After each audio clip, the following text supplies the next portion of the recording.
So, Jonathan, we are speaking just a few hours after you on behalf of the Anti-Defamation League, along with other groups who've organised a Facebook ad boycott. The Stop Hate for Profit campaign met with Mark Zuckerberg, Sheryl Sandberg, and other Facebook executives. How did it go? Well, I think the meeting was disappointing, to say the least. You know, we had laid out an agenda weeks ago for Facebook. Our recommendations are simple and straightforward and transparent. They've been published on our website since mid-June. Facebook asked us for this meeting, and we expected them to share details and timeframes to execute on those recommendations. Instead, we didn't get any details. We didn't get any timeframes. No commitments, no outcomes. What is it you want Facebook to do? Oh, well, we have very specific recommendations, Donnie, like instituting real civil rights leadership in the C-suite of the company, so these issues are strategically integrated across the organization. We want transparent, regular, independent audits of hate content on the platform, and this is really critical.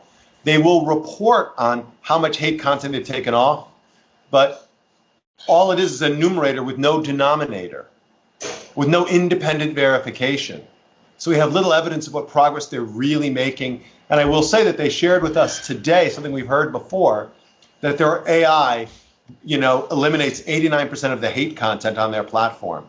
But to be really honest with you, Ford Motor Company, one of the participants in Stop Hate for Profit, they can't say 89% of our seatbelts work. But look, this is a red herring at best and really misleading at worst. For starters, 89% of what they define as problematic, that's how Facebook defines it. But I don't want Mark Zuckerberg to tell me what's in bounds or out of bounds. The fact of the matter is Facebook should do better than 89% in the same way all of their businesses, all their advertisers know that when it comes to fighting hate, you gotta be 100%.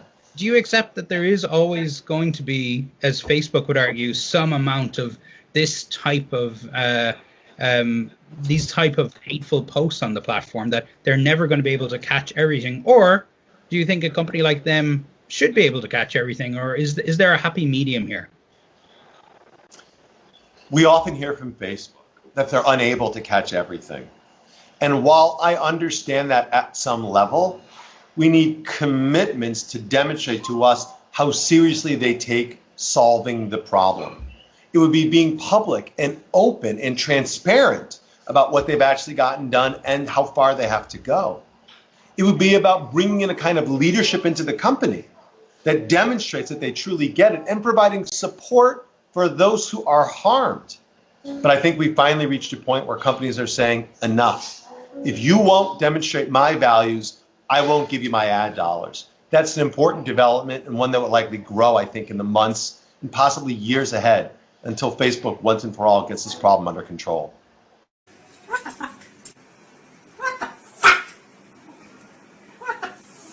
And I'd like to dedicate this one to Punks for Progress. Punks for Progress. This is for my rules of Punks for Progress. Punks for Progress, stand for anarchy. Fight for your liberty. We don't want your government. We don't need your services. I'm an anarchist. I'm an anarchist.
Punks for Progress on YouTube and Facebook. Thanks, brother. That sounds right up my alley. That was a good day when you hear a punk say the word righteous.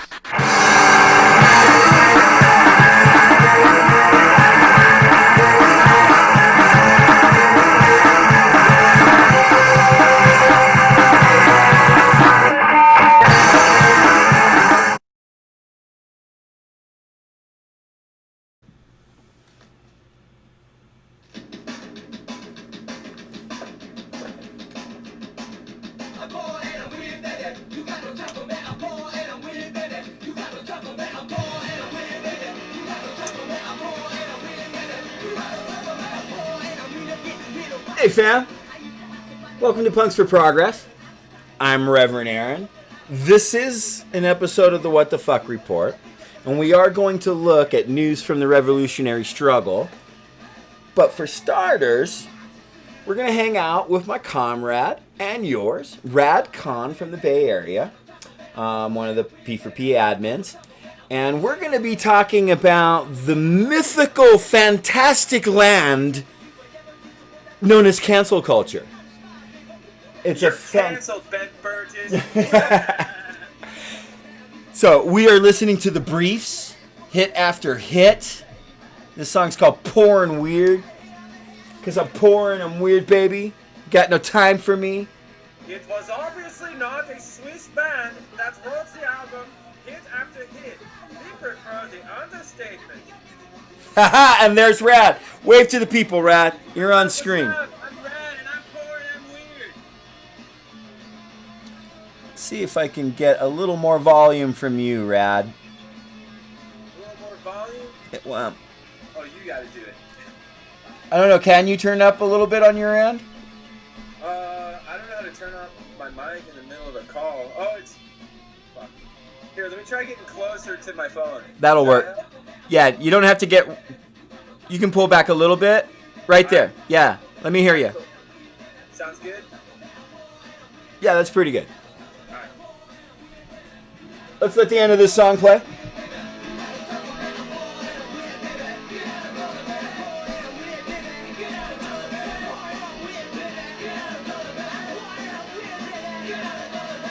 I've never seen them put on a bad show before, by the way. Neither have I. And they have played at my house before. Hell yeah. So, comrade, cancel culture. Cancel culture and what it means to be an actual leftist as opposed to a liberal. And yeah, I think people know I've already done one video where I'm pretty hot about an exchange I had with Ben Burgess, but I also had a falling out with Douglas Lane, his publisher, the dude from Zero Books. Same exact shit. About that one was even less understandable. As far as what happened, that was a really that was, you know, I don't know. These things just keep getting weirder and weirder. I know, man, and you know, and it's both of the exchanges were over the exact same thing. It was my assertion that progressive and liberal are essentially the same exact thing, and that liberalism is centrism. Yeah. I mean, progressives, last I checked, are not exactly anti-capitalist. That's the center. That's the cutoff. Is if you're anti-capitalist, you're on the left. If you're not anti-capitalist, you're on the right. And that's exactly right. And it's, you know, I don't know how to put it any other way. Right. I mean, you're either... Yeah, that's not just us saying it. That's most political theorists and sociologists and historians. And because, you know, I don't know, I guess because they called Obama a communist for 8 years, liberals want to think that the definition of socialist or Marxist or communist has somehow changed. You know? Right. You know, that's the video I did originally is called Progressive equals Centrist Liberal, even if you think Marx is cool. You know? Yeah. And is that wrong? and it's like, okay, so the right wing has spent so many years, well, I mean, not just the 8 years of the Obama administration. They've been fear-mongering about communism for decades, right? Ever stretching back to the John Birch Society. They were saying that Martin Luther King was being influenced by outside agitating communists and right? So this is nothing new to label everything that the right wing hates as the boogeyman communism. So well, they're telling us, you call everyone you hate Nazis. Right. Where do you think they got that from? Right. Themselves. And using communist as to describe people that they don't like and disagree with. And then what the sort of side effect of that is when they say, okay, hey, you can't do Obamacare because that's communism, then that means that universal health care somehow becomes an example of the do-all end-all of what socialism means. Then it gets the post office is socialism. Then it's, they got, socialism over there in Norway, and no, they don't. Taxes is socialism. Yeah, If there's taxes, it's socialist. And anything that the government does, that's communism, right? If the government does it, that's communism and socialism. And then we understand that that's nonsense, but what I think is driving this new wave of progressives who think they're Marxists is they've embraced like all the things that over the last 8 years or 10 years or so that the right wing has labeled as socialism and communism is just basically liberal policies, right? So these people are going, well, I guess I'm a socialist then. And I remember reading Marx in college, and it didn't scare me. He was pretty good. I don't really remember what it said, but it just pretty much said that capitalists will rip you off or whatever. They are. So we just need to... corrupt, though. We have to regulate them and stop making them be corrupt. Right. Then that's the progressive argument. And that's the liberal argument, and it always has been. We can regulate. It's to rein in capitalism. So like a so-called socialist or Marxist like Ben Burgess would make the assertion that, yes, he agrees with the Marxist critique of capitalism, that if it's allowed to just run rampant, it will, manifest in monopoly and the oppression of all the people. And so overproduction and all that good stuff. Right. And now us as socialists or anarchists or communists, we say, okay, so that means you got to get rid of it altogether. Well, liberals have said, well, no. Some of us can make a profit, and then we'll just make sure that it doesn't totally become a monopoly, and we'll put some regulations and stuff on it. In other words, that boot leather tastes pretty good when I lick it. Right? And now that becomes Chomsky saying that Biden will be better than Trump. And if you don't buy into that, this was my fundamental disagreement with Ben Burgess, our author of Give Them an Argument, Logic for the Left, that to say that they're... Now, look, of course, Biden and Trump are different people, and they have different personalities, and there are some things that they would just do differently. They just have a different way about them. Okay, their names are different. Their names are different, and we're all individuals and whatever, and they're both beholden to different members of the bourgeois capitalist ruling class. Okay, a lot of the same ones too, but whatever differences that one would see that would actually be manifest in real time. Like, look, there's people that would be less brutalized, like small groups of people here, arbitrary, whatever, that would be less marginalized and abused under a Biden administration. People making over between $200,000 and $300,000 a year, they might do a little bit better under Biden than they would. Sure. But I don't make that much. But in terms of what a socialist or an anarchist or a communist goals are, our goals are to undo the mechanisms that put us in a position to have to choose a different manager of our oppression, right? Yeah, that's well put. And if you're coming along going, well, but fundamentally, swing states and then Supreme Court nominees and it's like, well, how does that manifest in our ability to end capitalism and the capitalist ruling class's, stranglehold over the masses of humanity? It doesn't. No. And sorry, not to interject or anything, but just to interject real quick, Ruth Bader Ginsburg, the savior that all these liberals are trying to find the right replacement for, and she's this poor 90-year-old woman hanging on for dear life or whatever. She just voted in favor of letting Donald Trump deport undocumented immigrants without trial. fuck her, as far as I'm concerned. That was a 7-2 vote. The only ones that voted no were Sotomayor and Kagan. The two, I think, newest appointees. And the person that we're hoping is going to do this, much more fantastic job of Supreme Court nominating. How did that go with the whole Clarence Thomas and Anita Hill hearings? There you go. How is this dude going to be less racist and less sexist? And now he's accusing Tara Reid of lying. Right. It's 2 times in his career that he humiliated a rape victim and made her sound like a liar, or tried to make her sound like a liar. We knew they weren't fucking lying.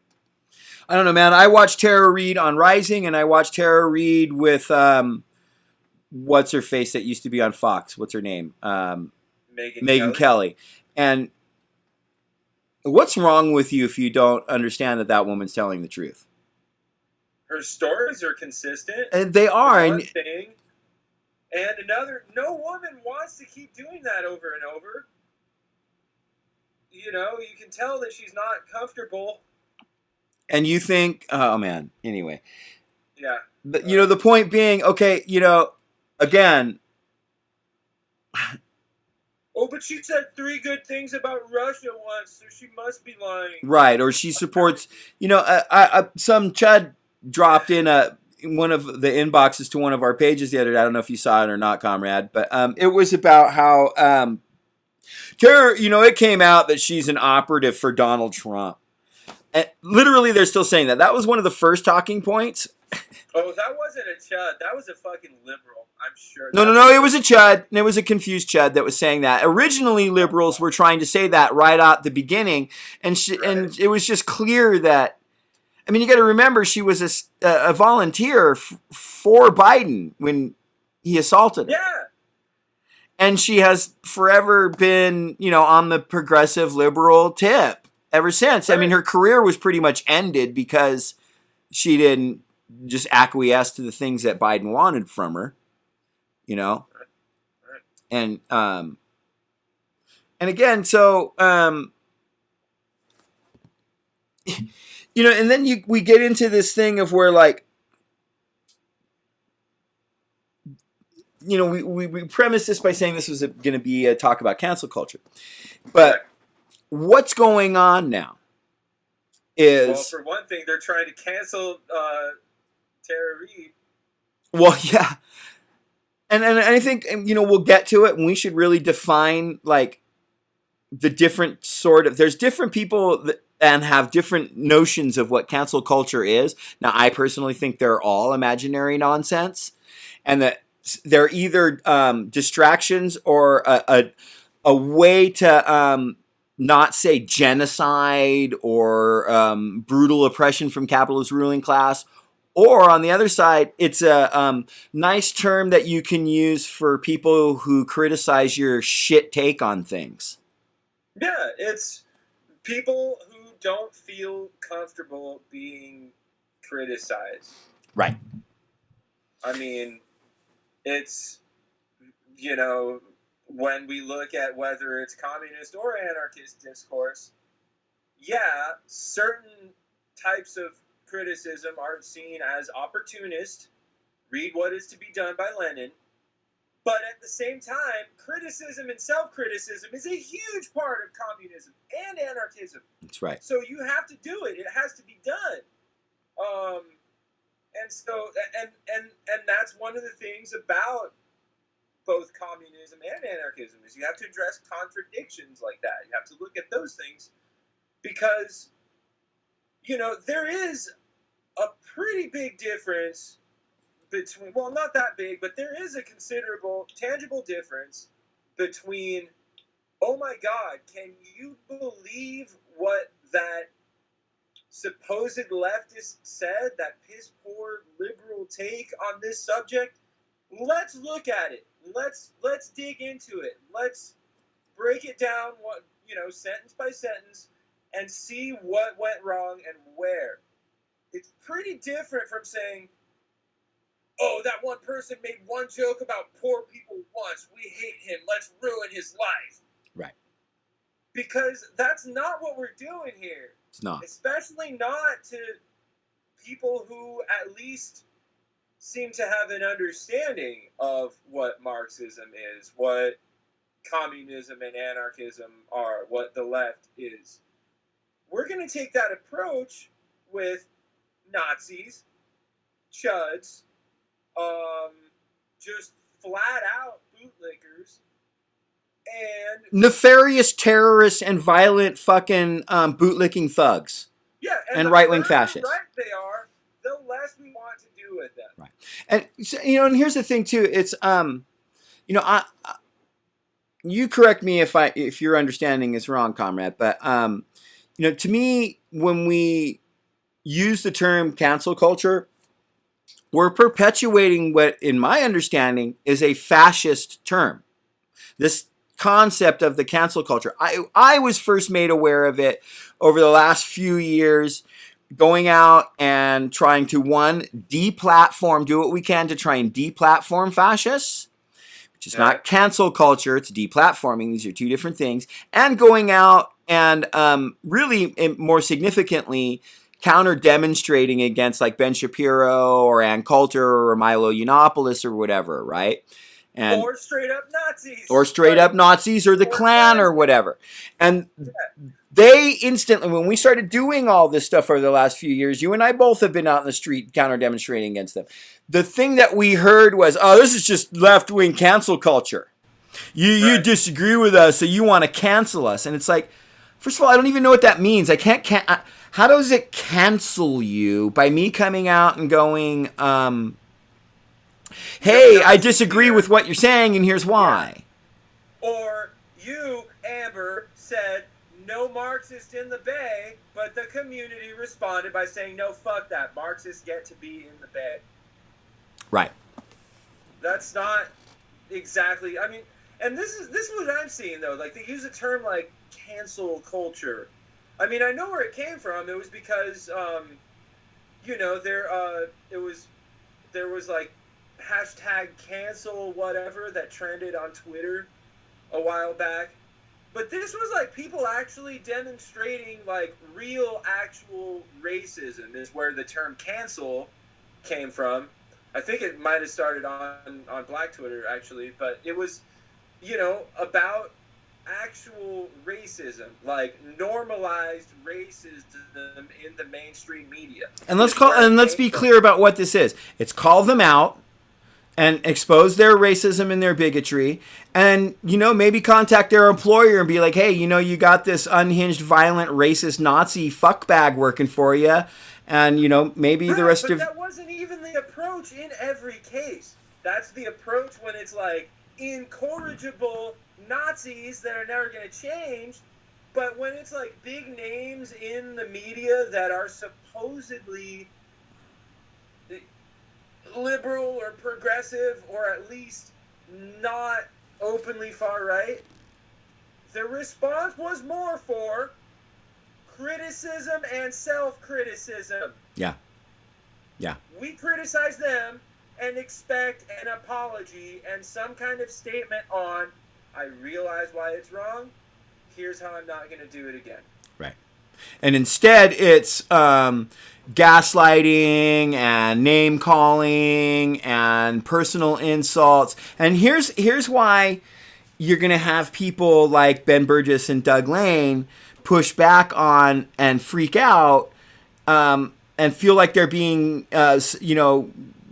susceptible to cancel culture when you disagree with their narrative, especially the one that they instantly freaked out on me, both of them, for this notion of saying, hey, look, progressive is centrist and liberal, even if you think Marx is cool, because their kind of whole brand, comrade, is we're the edgy left of the progressive sphere, and we're the experts. That's why you donate to our Patreon. That's why you buy my book. And that's why you watch all my videos and shit on Zero Books and whatever. Is, give them an argument. Logic for the left. That's Ben Burgess's thing. his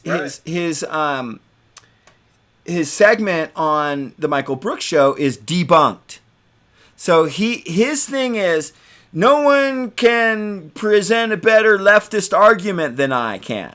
Now, if I come along and go, yeah, but you're not a leftist, you're a liberal, and I can prove it, they get scared. Gets real fucking scared. Yeah.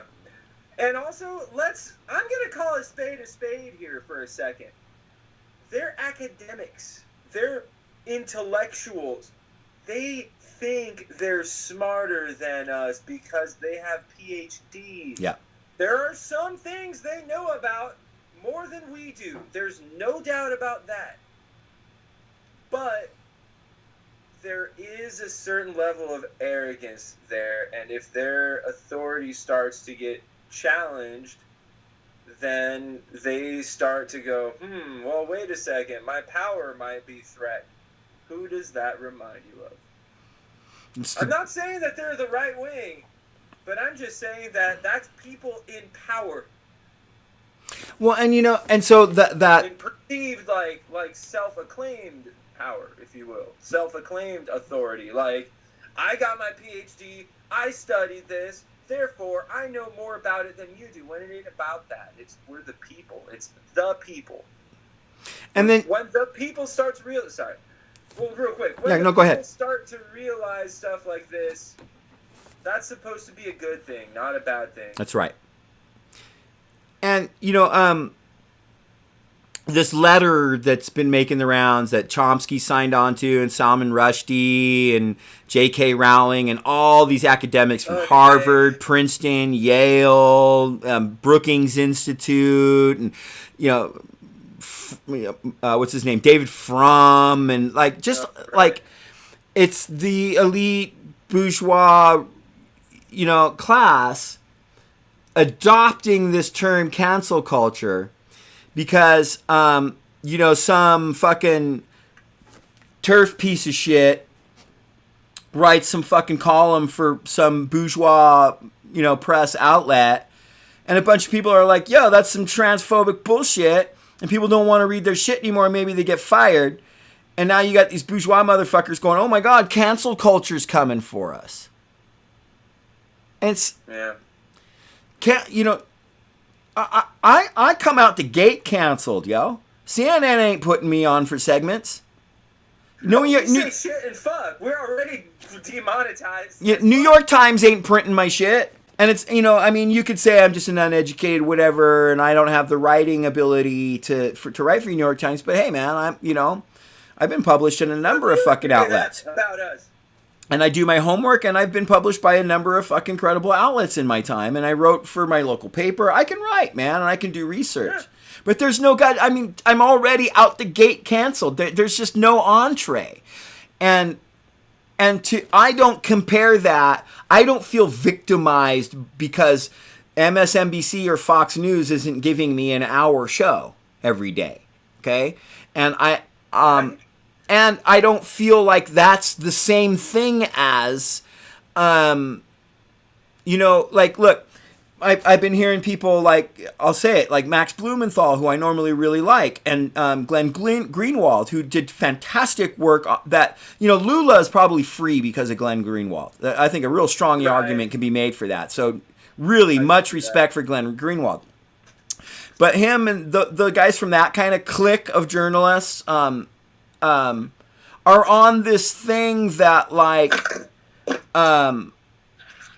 they're buying this notion that the people who wrote this letter, this bourgeois piece of shit letter, are the original cancel culturers.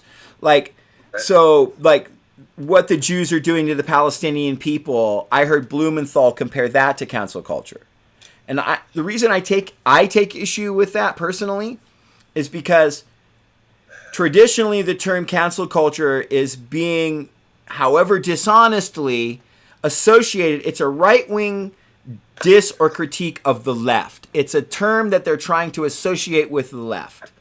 And there's a lot of people in the liberal circles and the bread tubes and the whatever that are talking this cancel culture garbage and that are worried about being canceled by the extreme left. which is just leftists who are like, have legitimate critiques of your shit. But here's the thing, you can't be wrong, because then your brand isn't as solid and people don't want to watch your videos anymore, so they feel canceled. But again, I get real uncomfortable when you start comparing that to the attempted genocide of the Palestinian people.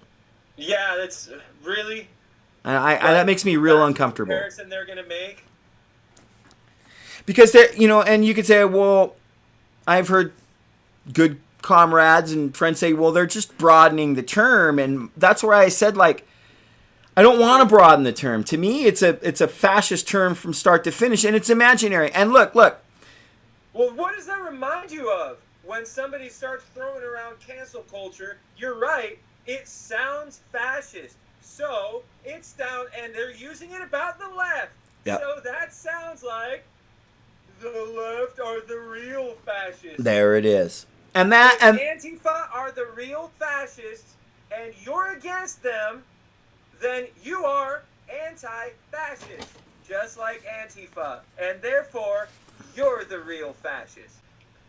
And I got to tell you, that was the literal sort of progression or evolution of those terms. I saw it in real time. First, it was all about, oh, you're cancel culture. You can trying to cancel us. It's trying to cancel my free speech. Hitler tried to cancel people. Hitler canceled people too. He had gas chambers to cancel them in. So, hence, then it's not a far leap from there to Antifa are the real fascists. And I don't. Not only. I think we can. I think we, look, you can say, I don't want to watch people anymore. You can suggest to other people from a large platform that your followers don't watch someone anymore. But that person is not canceled. They can still make videos. They can still write things. They can still go live on Facebook or Instagram or wherever it is, or do a TikTok.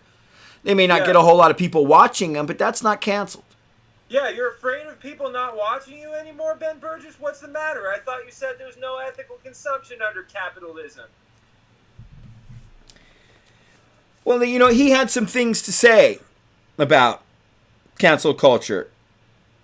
Remember the clip at the end? There was one of our videos where, for some of the viewers at home who might not have seen it, well, I hopefully I'm not giving away the ending or anything. Go watch the video. But Aaron describes his entire encounter with Ben Burgess, and he says Ben Burgess, like on a comment thread, said something like, "Well, go ahead and have the last word, I guess."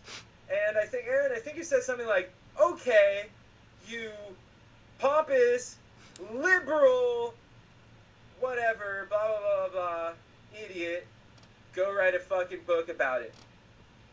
1 week ago, I'm looking at Ben Burgess's Twitter, and it says that he announced his new book that's about, like, the canceling of comedians or something like that. And so I showed Aaron, and I was like, fuck, I guess he listened to you, because go write a fucking book about it. So yeah, he has on his Twitter wall, it's philosophy instructor, Jacobin columnist, guy who writes for Jacobin, which should tell you enough you need to know. Author of Canceling Comedians While the World Burns, a critique of the contemporary left. So there it is. He makes it sound like we're burning effigies of Bill Burr or something like that. I know. And that this is a major, major threat. Like, while the world burns, that we should be worried about fucking people not wanting to listen to a comedian anymore. Even though no one's canceling any comedians, okay? No, I still think Dave Chappelle is funny, despite all the problematic shit that he said. Yep. But when he says problematic shit, I'm going to call him out on it. But I'm not going to be coming for his head, because it's exactly a different approach than when we deal with Nazis. I will say that Dave Chappelle's take that I have seen up until this date, I have not seen him evolve on this, but his take on trans people is garbage. It's garbage. I agree. It's garbage, and it hurts to listen to, and it was totally punching down, which you're not supposed to do in comedy. And I think that he will come around on it eventually. I really do. I agree. And if he doesn't eventually, I just won't want to listen to him anymore. Yeah. But I still, like, since he made those trans jokes, like, I recently watched his Mark Twain award thing, and, like, I ain't hating on the guy. But I'm going to say, again, out loud, his take on trans people is fucking garbage. Okay? But it wasn't good. I mean, but he wasn't, like, saying... Now, look, if he was coming out and saying trans lives don't matter and fuck trans people and I want them to die, I'd be done with him completely. He wasn't going to that level. He just... Yeah, he didn't say that. He's got to learn some shit. He would. No, and he wouldn't. He's not a Nazi fucking bigot chud. He's just confused. And it's hard to make excuses for people being confused in 2020 on this issue, right? Yeah, I mean, it's like some stuff like it was disappointing because Dave Chappelle is incredibly smart and understands the world really, really well. And when you hear anybody say something like that, especially when you've been listening to them since you were fucking 16, yeah, it can be a little disappointing. Well, but I'm not going to cancel the guy. I'm not going to treat him. Well, you can't. This is my point. You can't cancel. I can't cancel you. You can't cancel me. Even if we all get together and go and do a big campaign, you can't cancel people. This is a stupid... This is a... It's inaccurate descriptor. It does not describe the phenomena that's occurring. People are not being canceled. And again... When you start saying that, like, you know, that some fascists attacking some, you know, liberal bourgeois journalists and lying about them to discredit them, and then saying that that's cancel culture, again, that makes me uncomfortable. This is what the Blumenthal's and the Greenwalds are doing, making these types of comparisons. And to me, when I hear a liberal saying that his critique of cancel culture is a critique of the contemporary left, to me, there's now a comparison being made between the left and the activities of nefarious lying fascists. And again, it's for a phenomena that doesn't even fucking exist to begin with. Right. Here's another thing I wanted to say real quick. It's been a few years. It came and went faster than we knew it. 4 years, 5 years ago, people like Doug Lane and Ben Burgess were the contemporary left. Because before that, there wasn't much of one. It came out, I'm not going to say it came out of the woodwork. Of course, there was always a left. But it got a hell of a lot more vocal when two things happened. One, technology evolved a lot. And two, Trump got elected. Not only that, but think about the people who were like 23, 24, 5 years ago. Now they're approaching their 30s, and the people who are like in their mid-20s had just left high school. They've evolved as well. They are now the new left, and there's a lot of them, and the left in the U.S. has moved a little further left on its own as well. Maybe all the horrible things that Trump has done has had something to do with it. But there were also people that got a little bit older and a little bit smarter who were like in their late teens, early 20s back then. And then they're starting to open their eyes a little bit and being like, no, I'm not a progressive. Right. I'm a Marxist-Leninist or whatever, you know, or something else that's left of even progressive. Like, I'm not on the Bernie train. That was 2015 or whatever. And because the thing is, people have been reading and doing a lot more research and also going out to the streets a lot more since then. They've gotten angrier. And like I said, they've gotten smarter.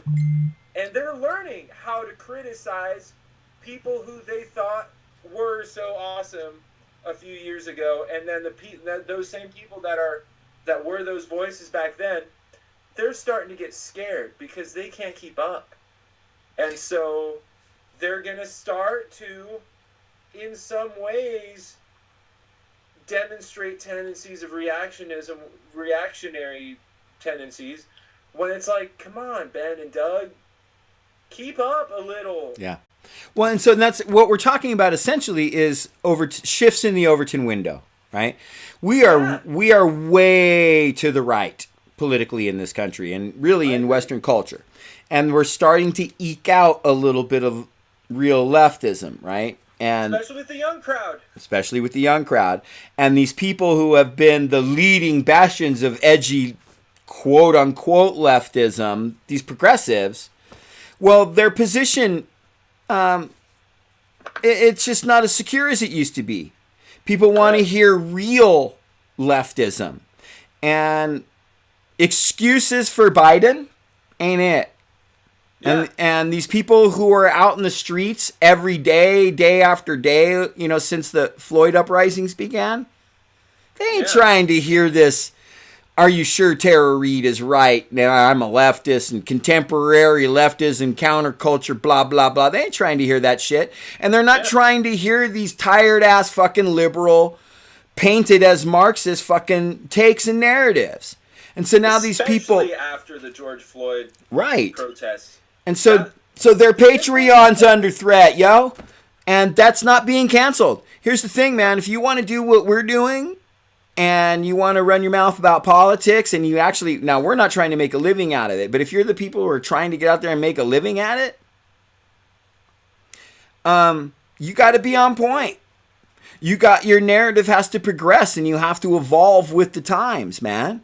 Yeah. And if you don't keep up, and if you allow your understanding and definitions of leftism and liberal and socialism and communism to be determined by the Overton window shifts, well, then these things just become fluid and we can just call them whatever the fuck we want and it doesn't really matter. And, you know, words don't have meaning anymore. That's right. And I got news for you. They do. And you know what, comrade? I'm going to venture to say this probably isn't the end of this topic, but I think that I really enjoyed chatting with you on it tonight. Likewise, comrade. You just got a new setup. You got a new rig, right? I did. I made the switch to Linux now. I'm on Pop OS. I said fuck Apple, fuck Microsoft, and I'm just learning a little bit more about it. And so what that means for our followers, though, is that there's going to be new and improved Radd Kahn reports in the near future. Right. That's right. So. I already downloaded all the software, too. For anybody who's interested in switching to Linux, especially the anarchists out there, all the software is free. There you go. That's right. You heard me. It's free. All right, comrade. Support anarchism, support communism, switch to Linux. You know, comrade, I got so much love for you, but I'm going to have to cancel your fucking ass right now, dude. You're canceled, yo. Yeah, yeah. You're the real fascist. You're the Antifa real fascist. I guess I'm the anti-fascist. I'm going to have to contemporary leftist you. All right. Well, contemporary leftist you later. Much love to you, comrade. We'll see you soon. All right, see you soon. Thanks, Radd Kahn. Yeah, so that is my comrade Radd Kahn. And that was our discussion on counterculture. We talked a lot of smack on specific people who I don't have any desire to cancel, and I don't even know how to do that if I did desire it, or what that even means if I did. So, yeah, I want to, much love, and thanks again. I'm sorry to cut you off. He was about to say all power to the people, so I want to say that for Radd, all power to the people. We are going to do news from the revolutionary struggle. We're going to scroll through the Punks for Progress main page and look at all the different articles and videos and different things that the comrades from P4P have been sharing. But first, I want to take a quick break. I want to play this video, and then we'll be right back. So I don't have no time, no tears. and no lamenting the death of someone in the city when the city council members had the power to approve an investigation and they refused to do so. They are just as hypocritical, they have just as much blood on their hands as the other elected officials because they will do everything but hold cops accountable. They put out all kind of programs that they take money from the police and invest it in youth services or whatever the hell. And we said, well, what we want really, that's all nice, but what we really want is for your cops to stop killing us. We want your cops to stop using excessive force. We want your cops to stop treating us like an enemy of the state because we're standing up for the people in this state. We want your cops to stop using big-ass rubber bullets to try to take us down when we're using our First Amendment rights of free speech. We want you to stop using tear gas, very strong tear gas to come for us, when all we're trying to do is stand up for justice and help you regain your soul and your sense of humanity and purpose. Some of you have lost yourselves by signing up to work for the police department. You have lost yourselves by signing up for the National Guard and being used to stomp on your fellow citizens instead of holding people accountable who you know are violating the law and abusing their power and their authority. It's unacceptable. I want white parents who are watching these live streams to begin to be intentional on teaching your white sons how to treat black people. Because these are white mother sons out here killing people. These are white mother sons out here tear gassing. These are white mother sons out here using rubber bullets. These are white mother sons out here using excessive force. These are white mother sons out here criminalizing the black community left and right. They got us sitting like we're under siege. These are white mother sons who are doing this. So what is coming out of your womb that you are allowing this to happen? White women, step up to the plate and be intentional about how you raise your children. A lot of times they want to demonize black families for how we raise our kids, and all we're doing is responding to inhumane conditions and being treated like second and third class citizens, and we're in survival mode. You all have all the power, all the authority, the law behind you, your skin color, and you still refuse to see the truth. But it's time for you to open your eyes. It's time for you to not continue to participate in a system that you know perpetuates evil, that fuels dysfunction in the community, that pays informants to infiltrate the community, using people to give false testimonies to send more people to prison.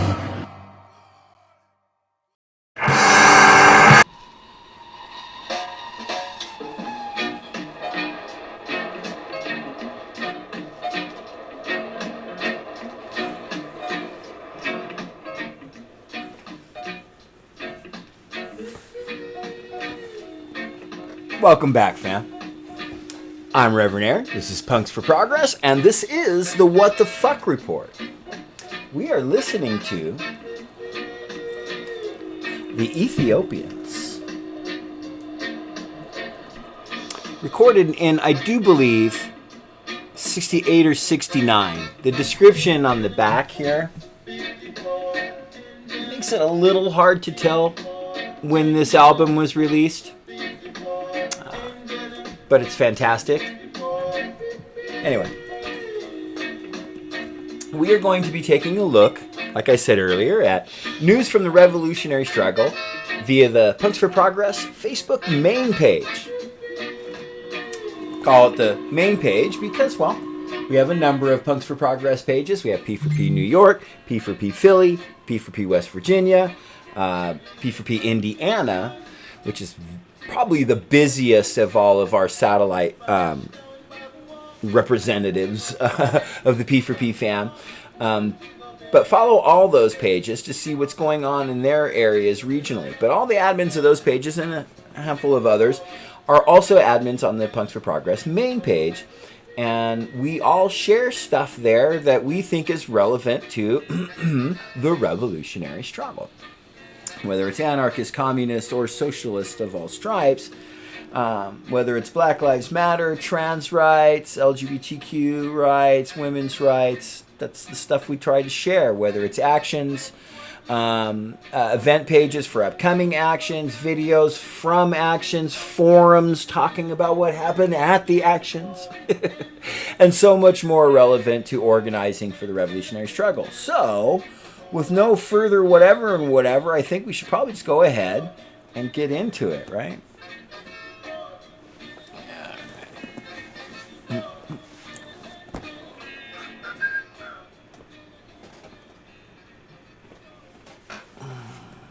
All right, so here we are. Cruise past the pin post.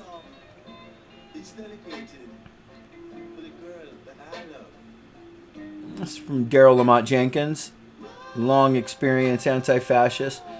Doxing in real time is always satisfying. All right, let's take a look at this here.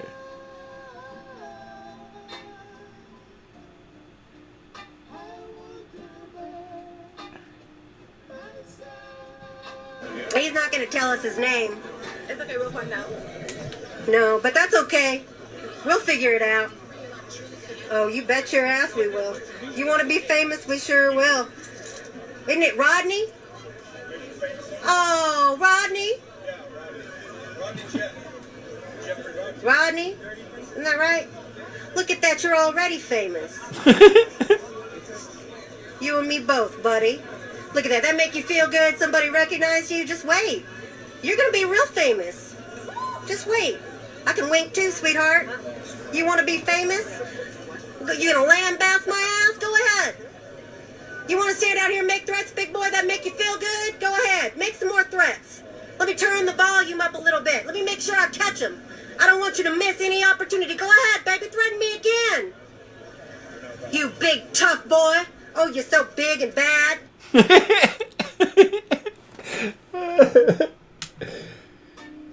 I mean, you know, it's all fun and games when you're standing at home in the mirror, you know, checking out your cool little vest and your hat and your fucking whatever and your thing, and you know.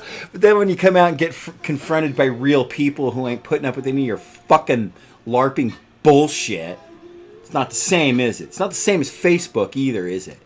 It's not the same as social media when you're running your fucking clackety clacks. Fucking douchebags, these fucking right-wing terrorist motherfuckers. Oh yeah, I think that we are going to have to watch this. Yeah, it's a short song, and it's a great song, and we're going to check it out.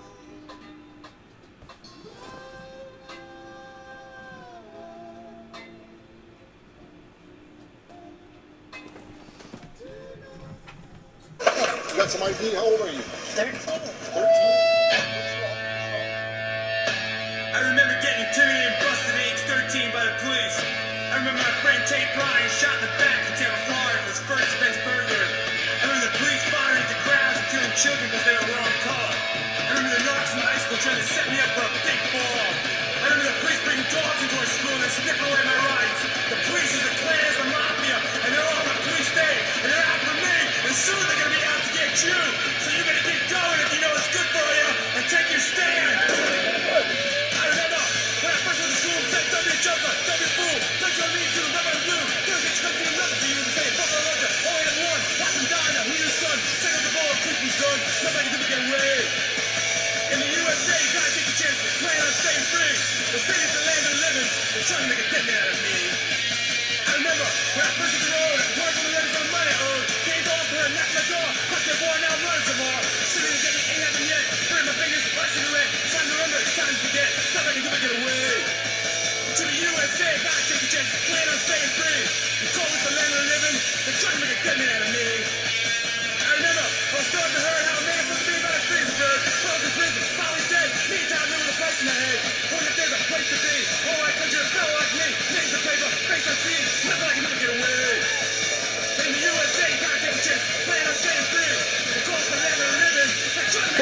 out of me.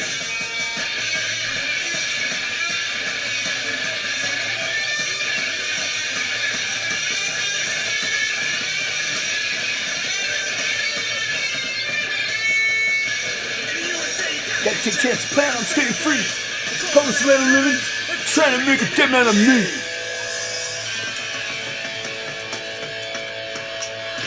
I'm gonna take you to jail. Jesus Christ. Well, there you go. MDC, ladies and gentlemen. To be sure. And this is the Ethiopians.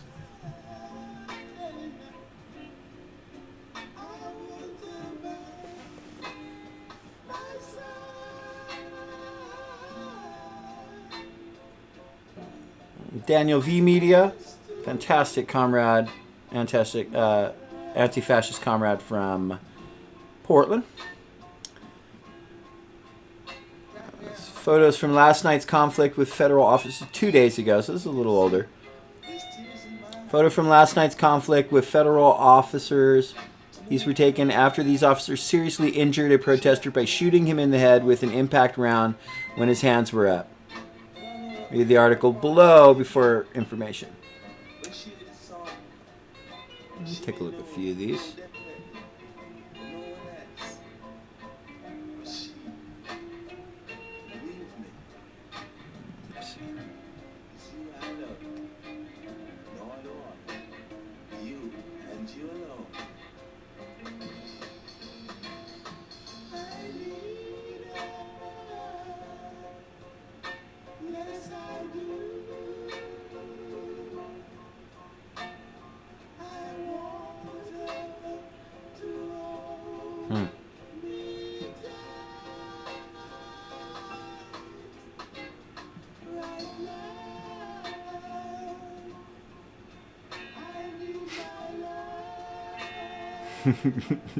Wake your last.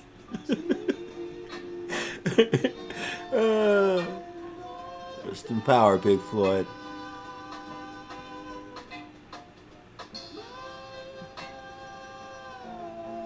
These images are fucking fantastic, aren't they?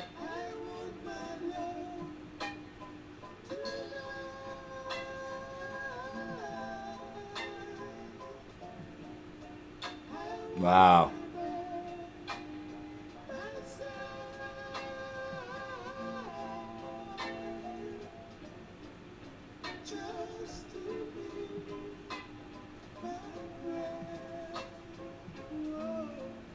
Oh, definitely you want to follow Daniel V Media on YouTube and Facebook, Twitter. Find them on all the different social media platforms and whatever.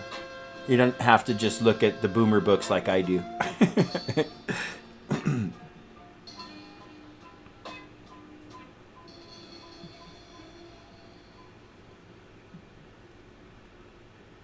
Wow. Okay. There's plenty more there.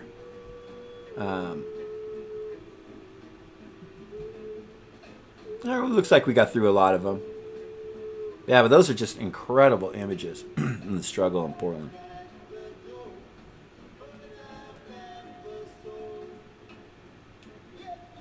What do we have here?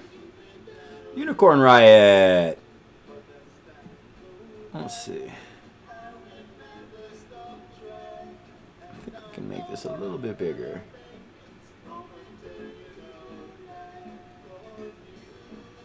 There we go. I think that looks better, right?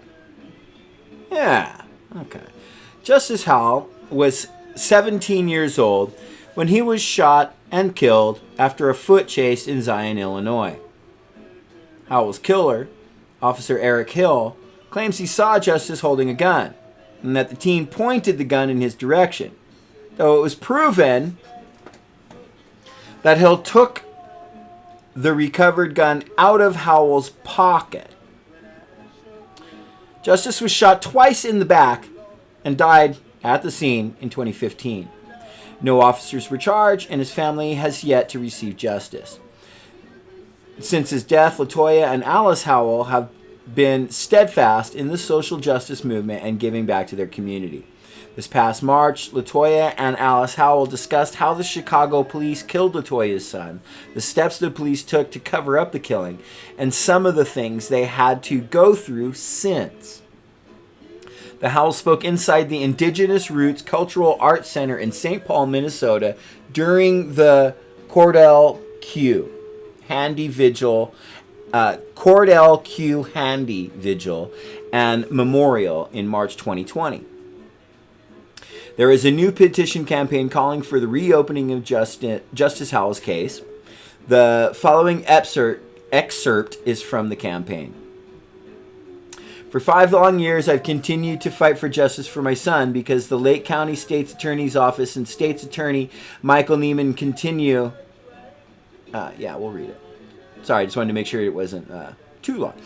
For 5 long years, I've continued to fight for justice for my son because the Lake County State's Attorney's Office and State's Attorney Michael Nurheim continue to turn their backs on my family and the black community in Lake County in our cries for justice from police brutality. As his mother, I've asked the public and those directly impacted by police who continue to beat, maim, and murder black and brown bodies across America and around the world to join me in my call in demanding that his case be reopened and a grand jury be convened through the Lake County State's Attorney's Office or under the laws of the state of Illinois, the 19th Circuit District Court Lake County Grand Jury in its own right. I know the feelings of emptiness well, but I've come to understand that I am not alone. The Lake County, that's right. The Lake County State's Attorney Office has a history of doing little in addressing complaints and investigating wrongdoing of officers within the county. Many of us have heard the stories, have felt the pain and misery of being left out in the cold in our cities for justice and equity. The state's attorney, Michael Nurheim, his office, and or the grand jury can do something about it, and we are demanding that they do so now by reopening Justice Howell's case. Those who have signed are demanding that you take action. Don't let another black life and family feel the pain of not having equal justice. And there's the links for everything you need to know. And more info on the March 2020 video. But yeah, let's go ahead and let's take a look at some of this here. Shall we?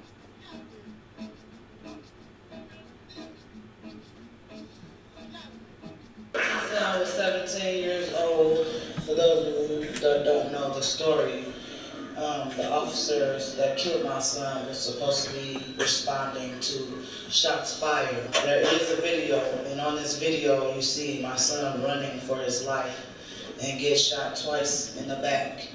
He gets shot once, he's going down. As he's going down, they shoot him again, which was the fatal shot that killed my son. The art of the cover-up was the narrative. They tried to say that my son had a gun, and he was pointing this gun while running full speed like this. While running full speed ahead. That's the narrative, and on the video you can see my son running for his life. When the video came out, everybody was outraged. Of course, we was outraged before then, but when it came out, everybody was outraged. And like you said, you got thousands with you at first. You got all these people at first. But then when they justify the shit, when they justify murdering your child, all of a sudden, people start fading away. Fading away. You throw back up in their face, hold on, y'all, it's going to be a trial. Wait a minute, stand with us. There's going to be a trial. You have to see this shit for yourself. They don't show up. And then, even during trial, you're hearing the lies. And that's what's getting printed in the press. In the media, you start hearing the lies. And because they don't allow none of your media in there, you won't get the real story. So once this bullshit getting printed and it's all over the internet, more and more people back off. More and more people back off. Now the world is going by the cover-up. And now you feel alone. Now you, to validate your loved one, you come to these events and try to raise awareness through word of mouth and through the live videos. That ain't enough. That's not enough for us. We still have days where we're suffering. We have days where we can't pick up the phone. We have days where we can't get the memory out of our head. I thank y'all for standing with us. I thank you, Kim, for inviting us out. There's so many people like us that need your support. I ask that y'all today think about somebody that done went through this. Of course, you can pick anybody off the internet. You can pick any. It's happening so rapidly, y'all know that. Reach out to that sister or that brother, that mother, that son, that father, that daughter, reach out to them. Because they need to feel this power that's in this room. They need to know that they're not alone, and they need to know that we ain't going away. They need some hope to keep going. I know it's days y'all be like, fuck, I'm tired of this, you know? I'm tired. I'm tired. God help me, I'm tired. But I need y'all to give that person some faith. Don't give me some. I need to keep going because I ain't gonna never stop. Boots to the ground. Boots to the ground. Boots to the ground, y'all.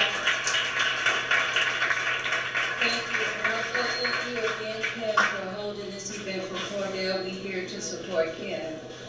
Kim was at that trial, and at those trials, you see things you never saw that came out in any of the videos that they have. You see the officers on stand, lying. No one saw a gun. No one saw a gun but the officer that killed Justice. And to justify and for us to lose that trial with all the lies and everything's going on, something's wrong with this system. We are standing up on a daily basis, all these mothers, thousands around the world. Why can't we get hurt? Why can't these police officers be held accountable for wrongdoing? They say don't believe the hype, but believe the hype. Police are getting away with murdering our kids. Yep. And that's the hype that they believe. But we're here to stand. We're here with Kim. This is Kim, thank you for reaching out to all the mothers. You know, you do a swell job in that. And we thank you and we love you. And everyone, let's just praise and just have a good time tomorrow. Because I know we all heard, like Sister Kahn said, we'll never forget. From that day, how it took place, how it happened, how the whole family is affected by it. How some of the family members get drug addictions, alcohol addictions, mental illness, and everything behind it. Yeah. So I stand for my family. I got the world on the the weight of the world on my shoulders. So I have to keep moving for my family and for all you. So again, boots to the ground. No justice! No justice! No peace. No racist! Police. I'm staying with y'all. Justice for the Oh, that's amazing.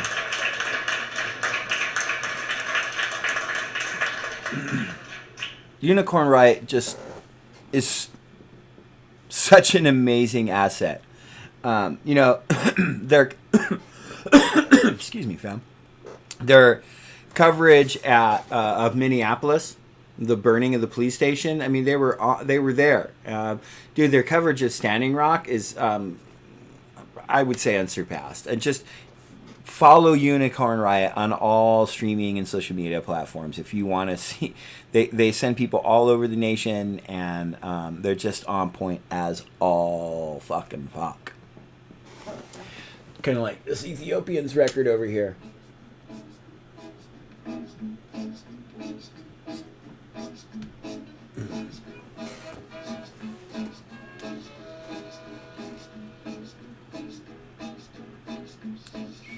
What's this here?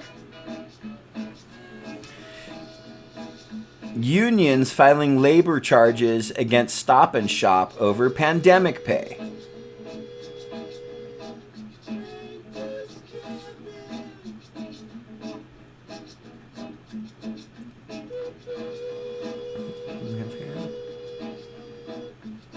Occupy Everything. Added 33 photos.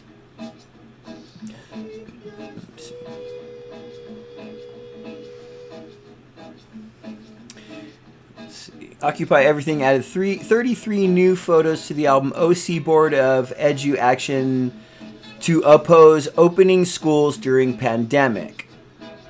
The entire much larger counties of San Diego and Los Angeles already voted to keep schools closed in August during the global COVID pandemic.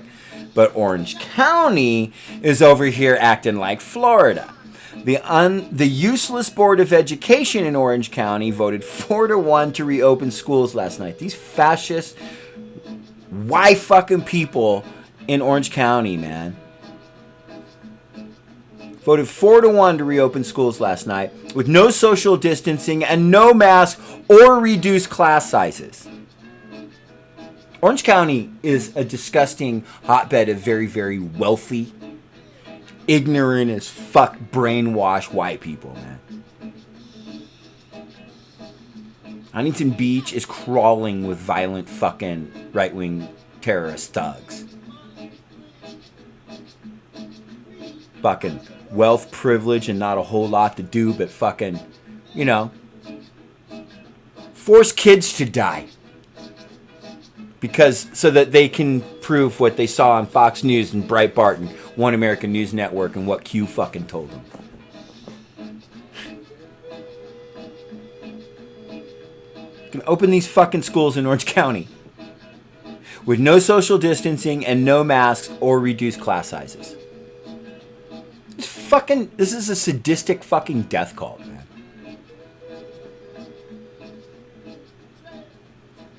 The Board of Education doesn't have the power to tell each school district what to do.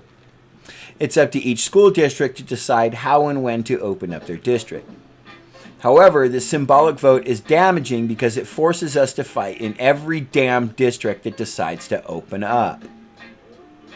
Hopefully, each school district will face enough pressure from teachers, students, and LA and San Diego counties and make the right decision. Until then, we are occupying this bitch.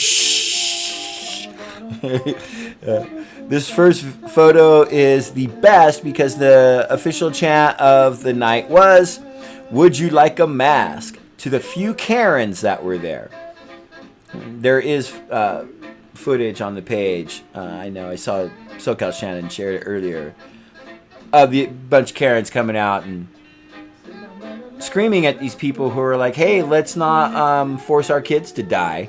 And these Karens are like, "No, I want to force kids to go to school and risk their fucking lives because I saw some shit on fucking Tucker Carlson and whatever and Lori Ingram and stuff. And also because I got Jesus and I'm fiery Jesus with swords and whatever, like a warrior soldier for Jesus." Okay? Because what I saw on Fox told me it's true. And I prayed, and Jesus told my brain that COVID is a hoax. And all the doxers that spent all their life studying this shit are totally lying, all of them. And it's worth sending my kids to school to risk their lives. And I'm going to yell at people who tell me that I might be wrong. Yeah.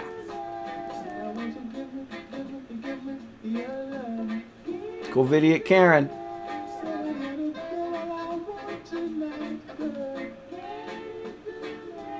Take a look at some of these. Make sure I got this lined up nice.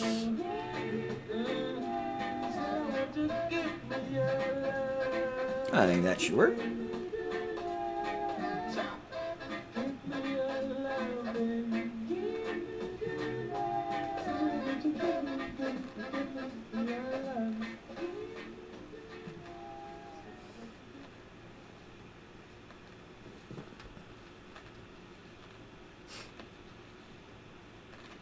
Okay, so I mean, look, it's self-descriptive. That like, it's clear who's the Karen and who's not. It's clear who gives a shit about other people and who doesn't.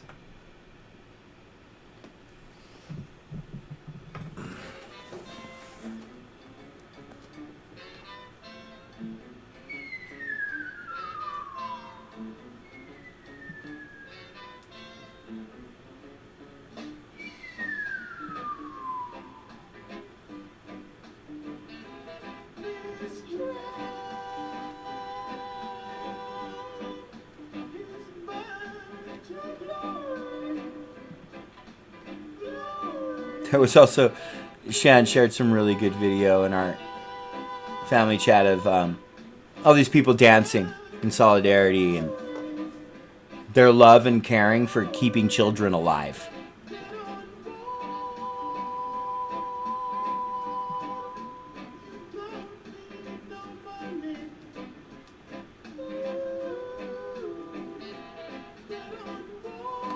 It's passion. It's a parent that's worried about their child. Like, it's, you know, it's one thing to be saying, hey, let's open bars and whatever, which is stupid and disgusting and wrong also, okay? But it's such a next level. I don't know how to describe it. Like, send your kids to die. Why? Oh, so people can go back to work and jam widgets in a hole. So that some fucking asshole can, you know, with $1 billion can make another few million this year. Fuck you and fuck your kids. Let them die. Go fucking jam widgets in the hole for 8 hours. Now! Make your kids go to fucking school. Yeah, you know, fucking 14,000 of them will fucking die. But fuck you. Make my goddamn widgets. I need a fucking profit margin.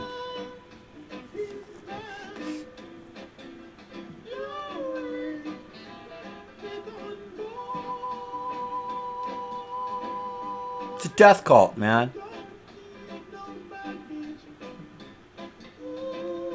The right wing is a fascist death cult.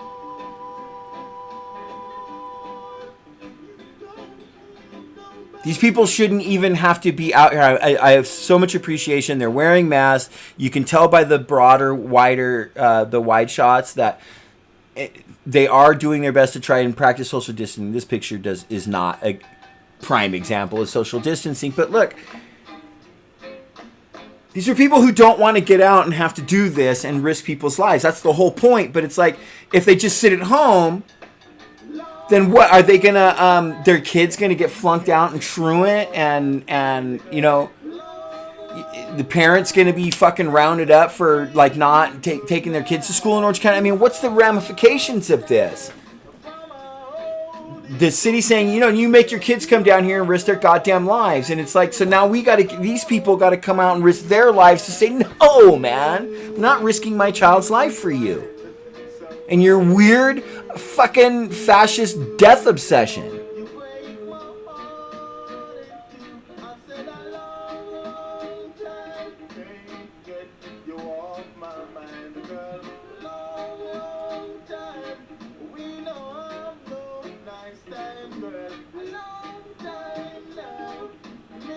I'm kind of seeing some of these same pictures now. Okay.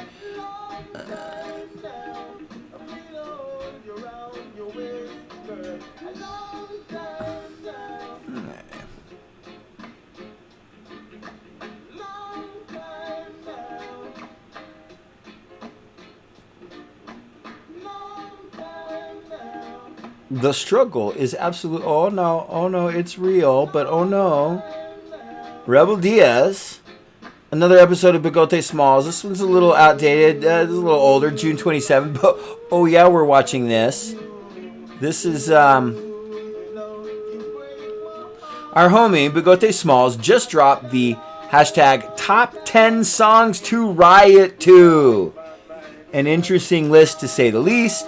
Not what you would expect, but super telling of where the streets and the movement are right now. Check it out and tune in to what the young people are protesting to and what's making them move when they out ya. What songs have been the soundtrack to these uprisings? It varies by region, so check it. Also, if you have any songs you would like to recommend or add, this is the place. Comment and share it.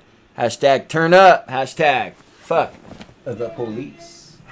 Yeah, let's check out Rebel Diaz and Bigote Smalls. Yo, Bigote Smalls en la casa con Tío Carl directamente de la trinchera. Let's go. Yo, the people are still resisting in the streets. So today Bigote wants to share the top 10 songs to riot to. The top 10 songs to resist to, not the top 10 songs to reform to. Now, I want to be clear. This list ain't going to have the usual suspects. It's not going to have the classic, legendary, you know what I'm saying, hip-hop joints. This is what the youth are vibing to today. I want to hear and share with y'all the soundtracks to the streets or to the moment. Let's go. At number 10, we setting it off, y'all, with Lil Boosie and Webby, Fuck the Police. Boom, let's go.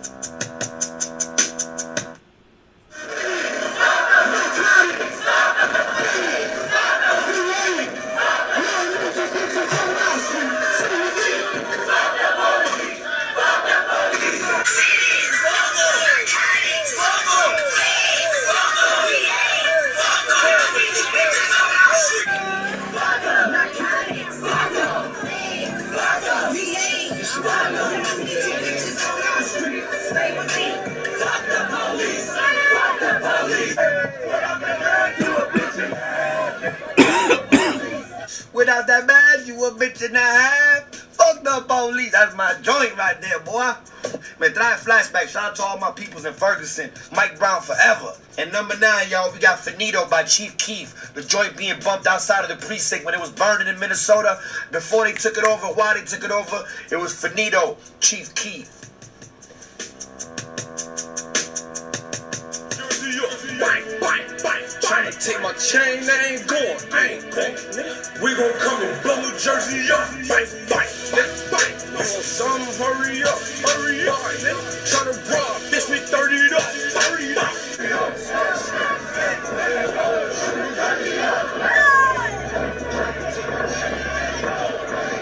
Bang, bang, bang, bang. Yo, Chief Keef. Mira, I think it's important to listen, to have the pulse of the people, because I can't lie, I think Bigote might be a little too old for that one too, but I feel the energy of the youth, and I think it's important too to listen, because politically, I think the fact that this music that's to turn up the rage, it exemplifies the rage of the youth, in which they look at not only the police as the ops, but the majority of y'all are the ops, including these nonprofits, the misleadership class, and a bunch of these people with the rhetoric and the talking points. You gotta listen to the youth, man, and they look at all of y'all as ops because they've been failed por todos, by everybody. Now, la canción número 8, number 8 on the list. Lil Baby with Bigger Picture. Tremendo video. Let's go, y'all. Atlanta represent.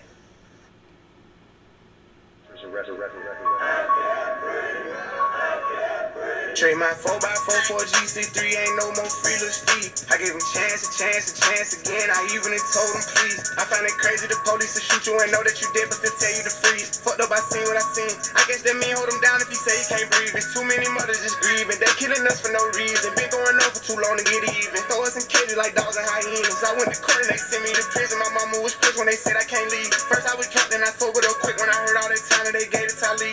He got a life sentence plus. We just some products of our environment. How the fuck they gon' blame us? One of the beautiful things about social movements is that they inspire artists that perhaps wouldn't make these songs before, make them now. Yo, the number 7 song is like a throwback to the mixtape era. 7 MCs, body and shit. Tenemos aquí, yo tengo que hacer un disclaimer porque esto es un poco de bias porque I am the number 1 Rebel Diaz fan del mundo. This is a new project, Rebel Diaz and Tech Poe as Multiply. Multiply featuring Cyrock, Bamboo, T-Dub, and Radd. This is legit. I came up with a couple of guys who always kept a 9 in the glove of the Dodge. Koran in the right hand and left middle finger for them jump out boys when they went up on the squad. So we got John Jackson, born faction, hold the world hostage. When the camera is the pot, that's how you know imposters. If they ain't no seeing in them boys, will double cross you. While they gorillas out at midnight, toss them all. They go like this, bitch, you decide your future. Who are the leaders? Who are the shooters? Who are the leaders? Who are the shooters? Who are the leaders? Who are the shooters? Like this bitch, you decide your future. Who are the leaders? Who are the shooters? Who are the leaders? Who are the shooters?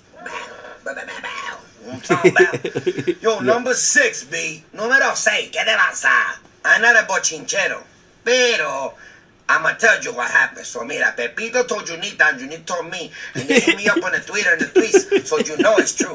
I read it myself. Mira, lo que pasó fue J. Cole leyó un tweet que tiró No Name, una MC de Chicago. ¿Cómo que No Name? Se llama No Name, ese es su nombre, calmado.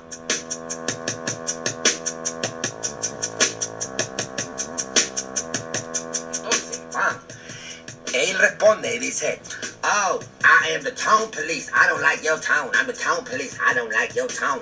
How dare you tell me to read? I'm a busy artist. I can't read on my own. God forbid I gotta read on my own. There he goes. Like, no. And boom, se le metieron bien duro en Twitter y le dieron. Pero más que todo, esta rapera No Name, que tiene No Name, pero se llama No Name, ella fue y se juntó con Madlib, one of the illest producers of all time. One girl missing, another one go missing. One girl missing, another, but niggas in the back quiet as a church mouse. Basement studio when duty calls to get the verse out. I guess the ego hurt now. It's time to go to work. Wow, look at him go. He really got to write about me when the world is in smokes. When it's people in trees. When George was begging for his mother saying he couldn't breathe. He thought to write about me. One girl missing, another one go missing. One girl missing, another one. Yo, that joint was crazy, man. She took a rap battle and took time to highlight what's really important. I know that J. Cole was like, wow, estamos jodidos. And coming in at number 5, though. Coming in at number 5, y'all. We got Pop Smoke with Dior. Anybody that knows, you know what I'm saying, about the marches in Brooklyn knows what's up. He bumping Pop Smoke. Rest in peace. Billie Jean. Christian Dior. I'm up in all the stores. When he raised the balls, she liked the way I heard.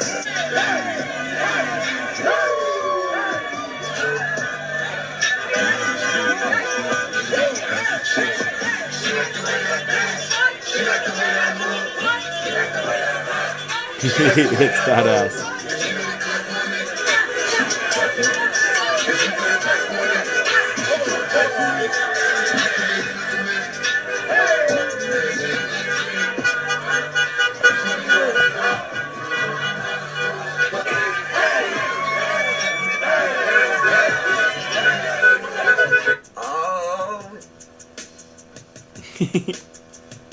Yo, coming in at number 4, be representing the Bronx, Hunts Point, my hood, we got Kemba. This joint right here is called Bobby O? Riot. He really just dropped a super fire EP called The World Is Watching. But this particular joint, I've been bumping. I had an exclusive for a little while. I want you to hear this. You know, come from the marches. They say get back, we say fight back. They say get back, we say fight back. Kemba, y'all. We say fight back. We say fight back.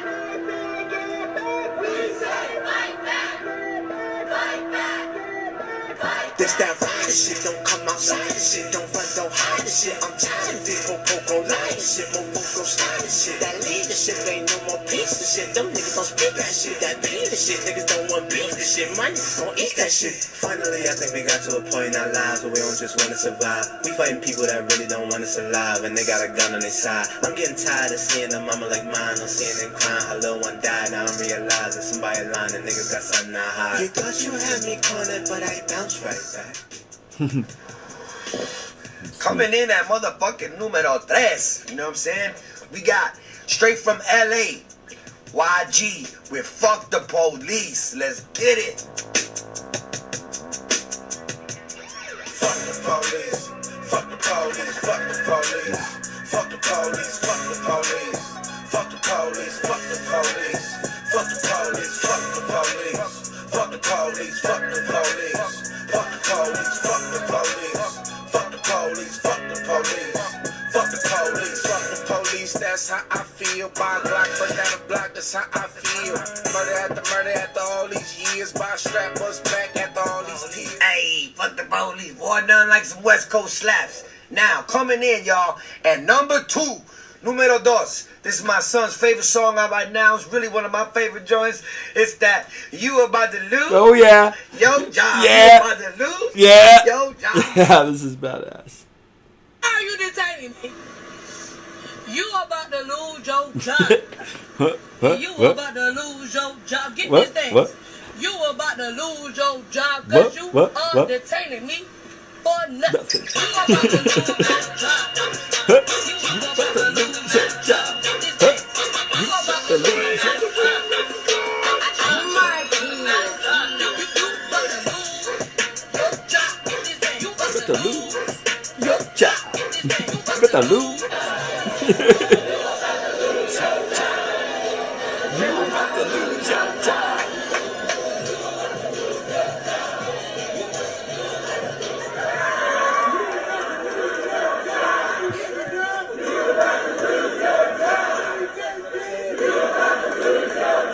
I'm gonna have to put this as my number one right now. Our protest song, you about to lose your job. Lose your job. J-O-B in this motherfucker, yo. Yo, man, peep this, yo. And the number one joint that we ride to and resist to is the whole reason this motherfucker even started, y'all.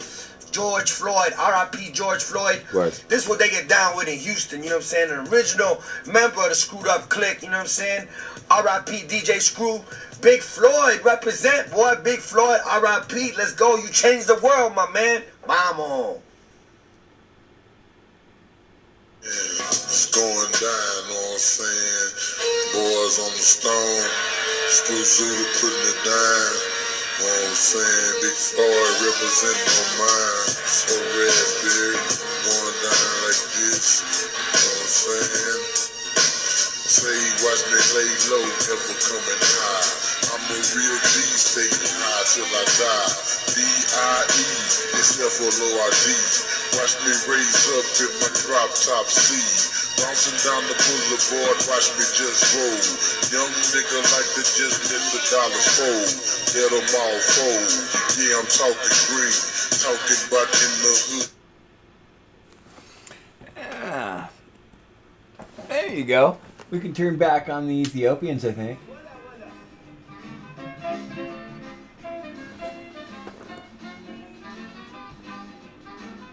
Rebel Diaz and Bigote Smalls, top 10. Hits for the struggle, dude. Hits to riot to. Yo. What is this here? Protesters march in Allentown demanding accountability from their police for using excessive force on a man outside of a hospital.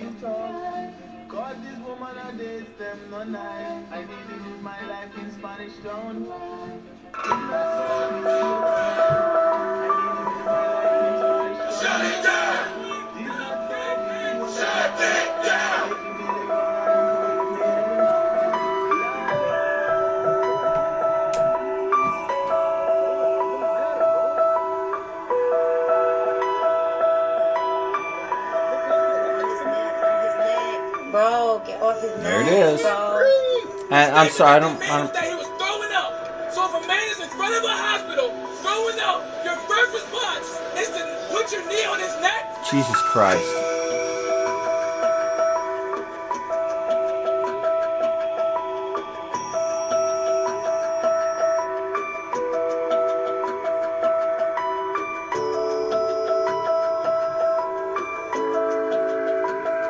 Say his name George Floyd, say her name Breonna Taylor, and the countless others, because they keep those names to themselves.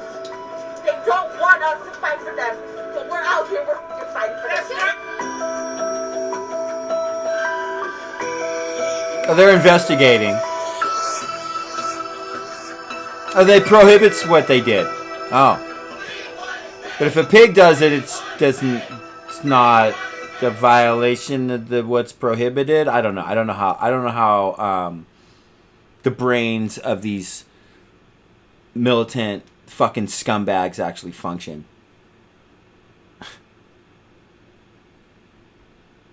This is from Bayan USA. Please follow Bayan USA for issues from the Filipino struggle. And this fucking scumbag Duterte. Channel your anger into creativity, making Oust Duterte art. Submit these by July 24th in time for the People's State of the Nation address. PSONA. where actions will take place across the globe against Duterte on July 27th. See link in bio.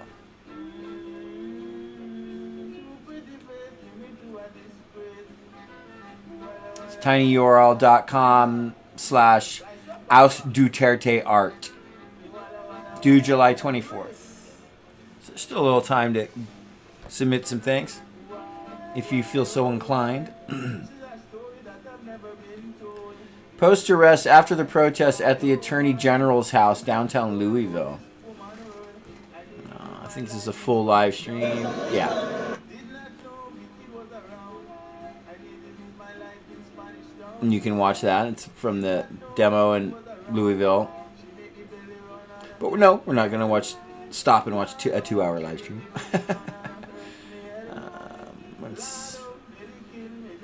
Stronger together. Thousands march to City Hall calling for black and brown unity. LA Taco.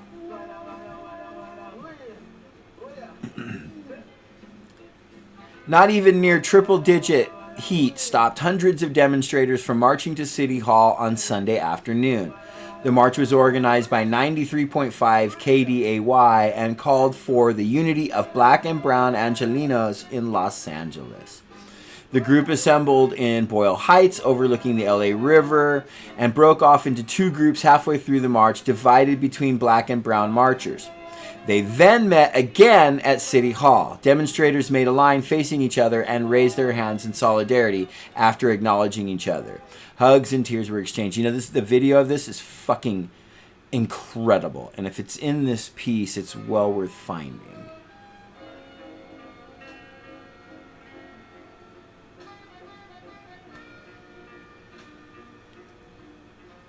This could be, even if it's just a photo version. But when the two groups converged on each other, it's such a powerful moment. Here, look at this. Look at that.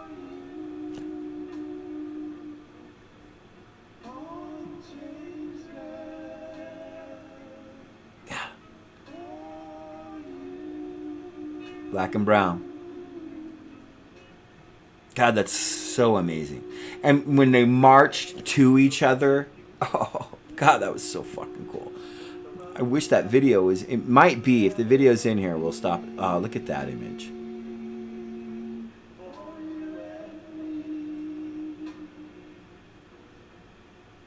God.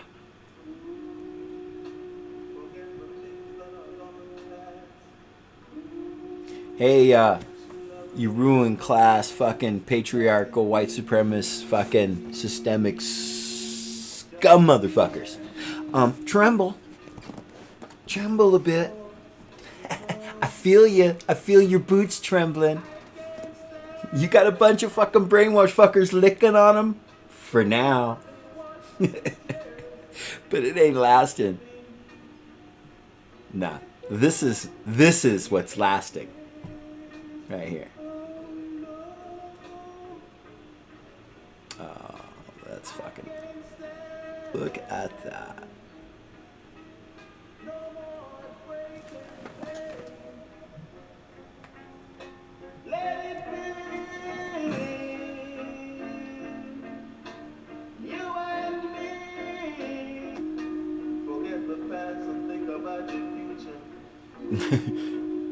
Think about what life could ever be for you and me.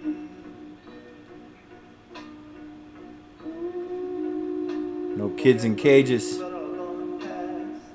Remember, kids are still in cages.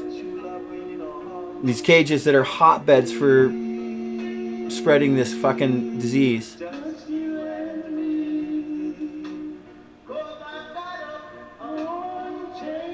Hashtag free them all. Hashtag free them all.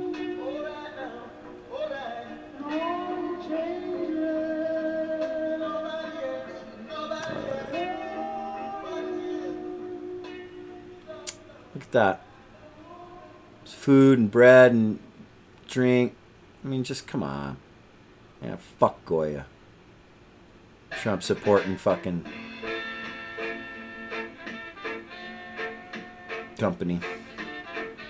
And CEO all fucking... Check out that fucking badass ride.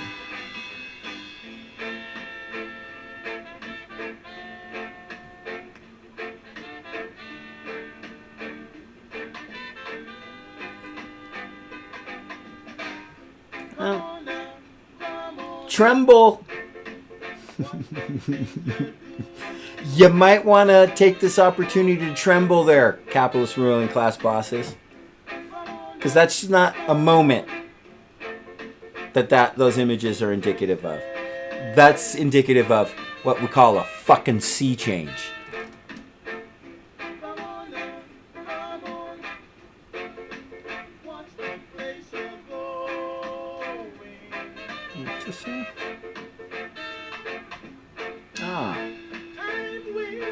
What this is Abolition Today.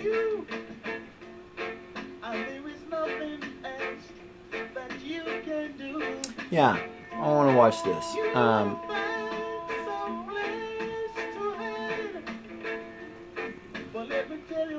Wait 1 second, we'll click the link open. Give me a second to do some size work here. Oops.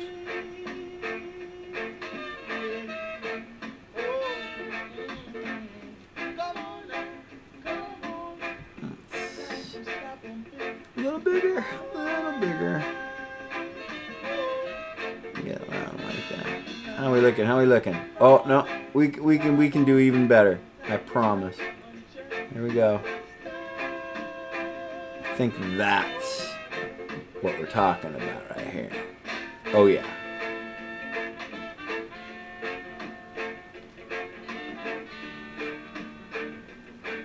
Okay. This is Abolition Today video. This is a 7-minute video. Eating Jim Crow. Abolition Today, as you know, they're about the abolition of slavery.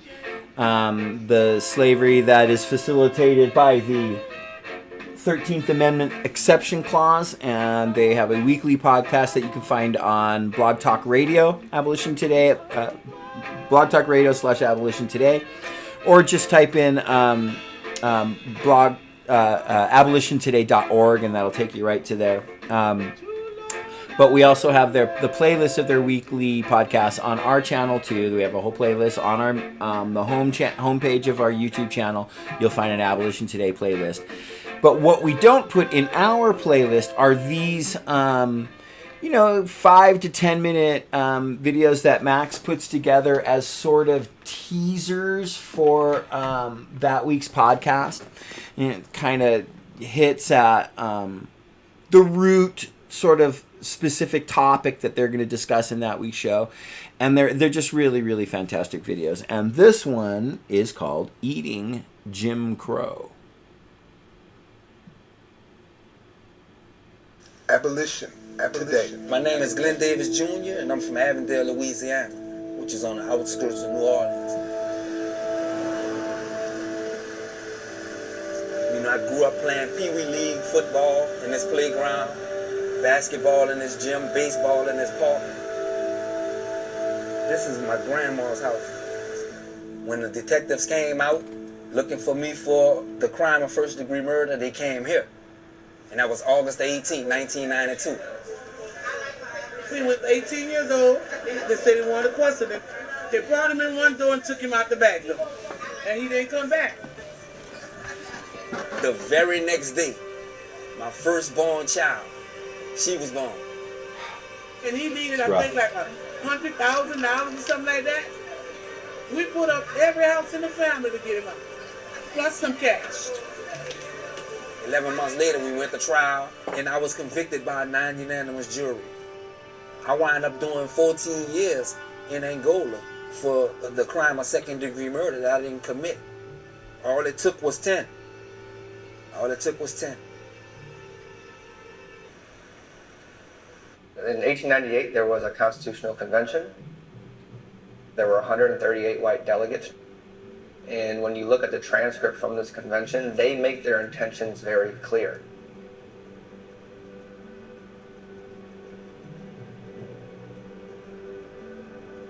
They did this to violate the 14th Amendment to disenfranchise voters and to abridge their fundamental rights.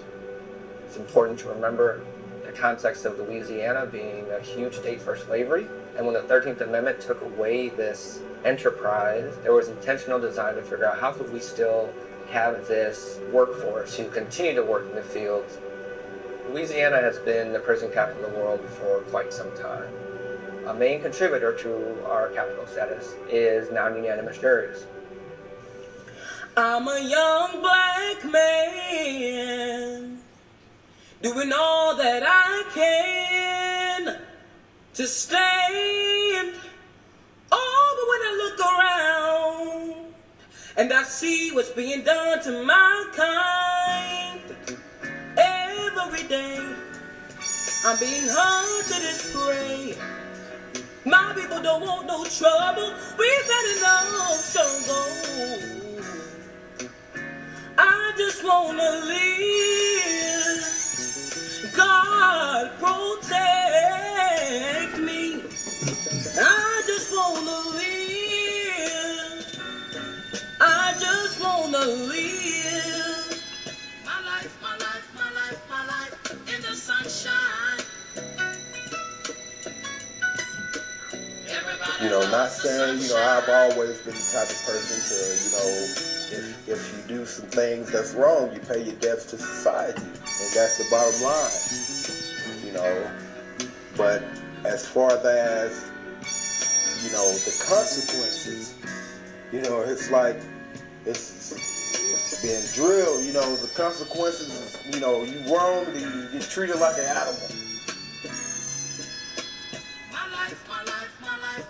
You know, sometimes, you know, some people they get the tap on the wrist, but some people don't. But I just feel like some of the system could, you know, look at us as individuals. We do have lives, you know, it's just a mistake we made, you know, and, you know, not just do us as if we are animals.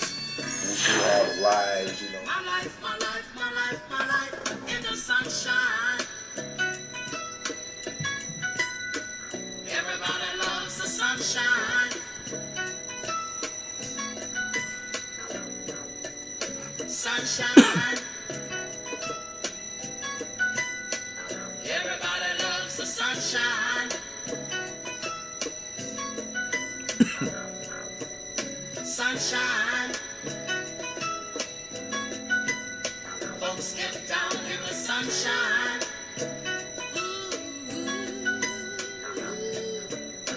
Sunshine, yeah. Folks get brown in the sunshine.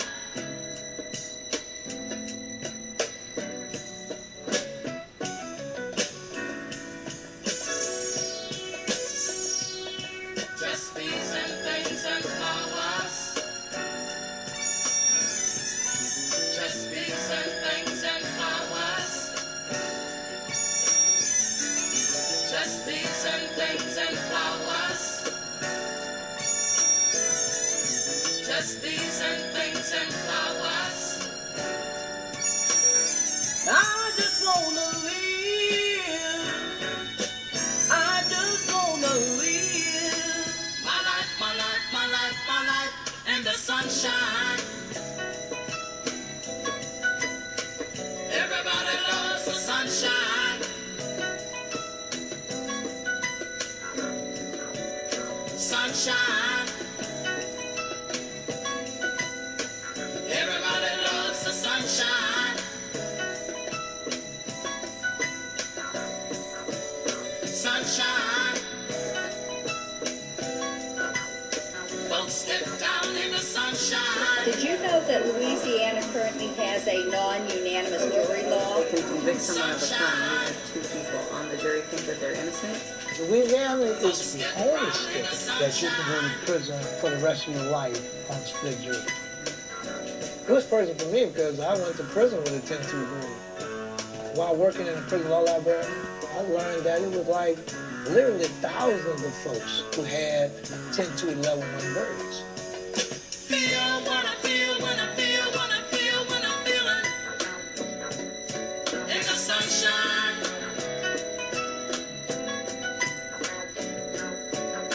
Feel what I feel when I feel what I feel when I feel it.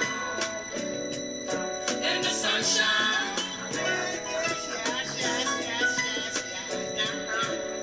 Do what I do when I do what I do when I'm doing. In the sunshine.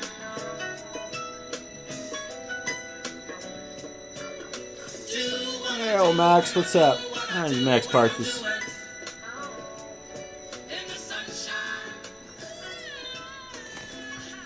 Can't never say again that you did not know.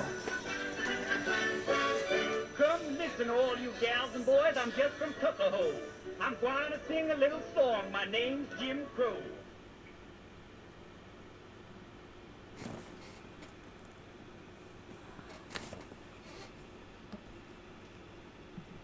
Yeah.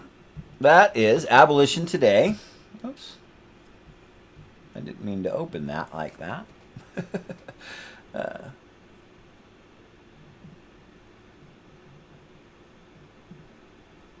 Abolition Today, eating Jim Crow. And I think what I'm going to do is put on a little bit more music, and we're going to get into wrap it up mode.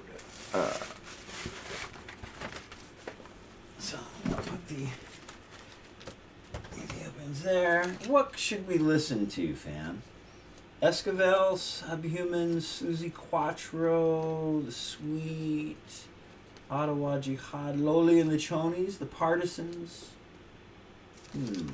I think Esquivel. I think it's been a chill night, and we should just continue on with the vibe. We'll listen to some space age bachelor pad music, or what's more broadly known as exotica.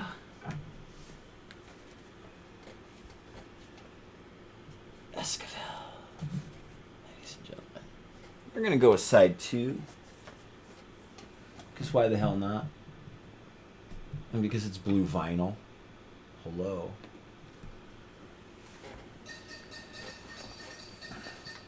And we'll scroll through a little bit more, but yeah. I'm close to wrapping this business up. Another Unicorn Riot video.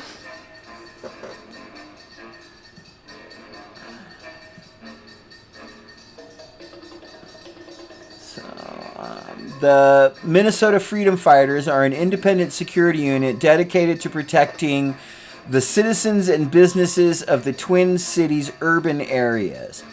After providing security for many thousands of people marching for Breonna Taylor on June 26 in Minneapolis, members of the Minnesota Freedom Fighters spoke about community violence, their name change, their mission, and how to support them. There's links. Yeah, I think we can take a look at this. For the brothers, Black Lives Matter.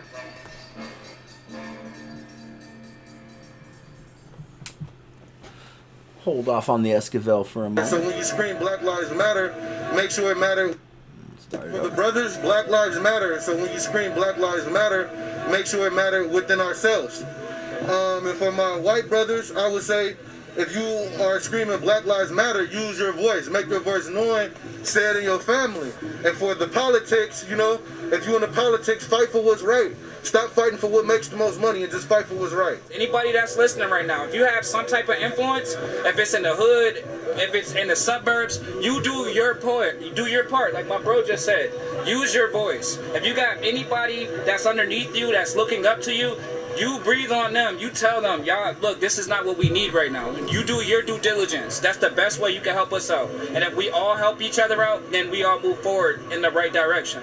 The gun violence is mind-blowing. People call it, where are the freedom fighters? there's nothing we can do about gang violence. You know, that's not what we're here for. But for protection for the community, like the marches and the protests, and if someone is vandalizing someone's home and stuff like that, we are there for that. But the gun violence, that was happening before us. It's happening now, and it's going to happen after us. There's nothing we can do for that. The police couldn't stop that, you know? And as much as we want to intervene, you got to think about it, okay? For any male, and it's not black, white, or anything, for one male to be upset about something else and be approached by another man telling you you can't do that, think about the outcome of that. We're men and we're risking our life to do that type of thing, and then he sees us coming with weaponry. You're going to not respond to that in the best way. And I feel like if you're a black-owned business or if you have any kind of authority in that, let's get our brothers off the streets. We got to give them something to do other than be on the streets all day before we ask them, can they come off the streets? I mean, that's first and foremost. We got to give them something to do with their time. Because if they just got time, they're going to find trouble. Once they find trouble, they make trouble. On that note, too, to the older brothers, reach out. The best way we're going to get them out of that is for y'all to literally express and tell them that backstory, that past, who you used to be. Reach out to them. All my homies, y'all know, y'all see me in the lows, the highs, everywhere where you at. Do what I just said, bro. Literally, because right now we need all of y'all. We need your wits. We need that vigor. We need that fearlessness. You know, we need that tenacity.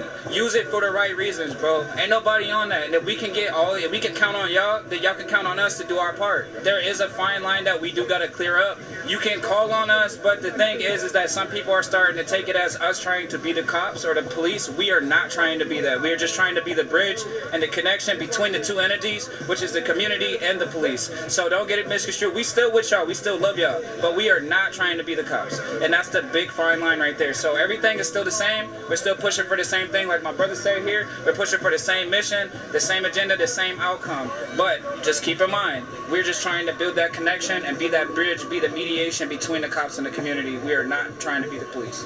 There is a rebrand to the name. Freedom Fighters is the thing now. Outside of Freedom Riders, we are that same entity, but it's a little bit going on right now. So if y'all gonna look us up, look up for the Minnesota Freedom Fighters. Okay. Are you still under the same Facebook page, or is it? Yes. Everything will be the same. Okay. Just the name. Everything the same. Is just legal. The name. Yeah, it was an old school name, right? Yes, sir. Yeah, okay. Historical motivation behind it. Right, and so it's now changed to Minnesota Freedom Fighters. Yes, sir. Same motto, same mission, same faces, same people.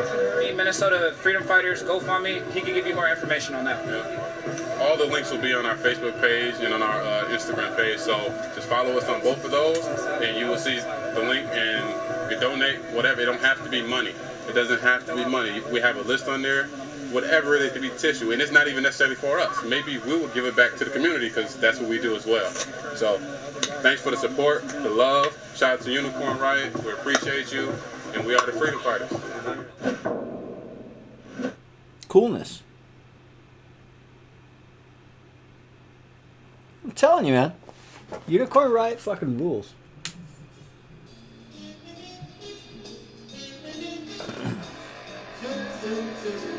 If it's Esquivel, there's going to be Zuzus and Zuzuzus. So, get your Zuzu. Zoo. Zuzu. Riot Heart was live, March time, Louisville, Kentucky. I think that's a full 2-hour stream. Is this here?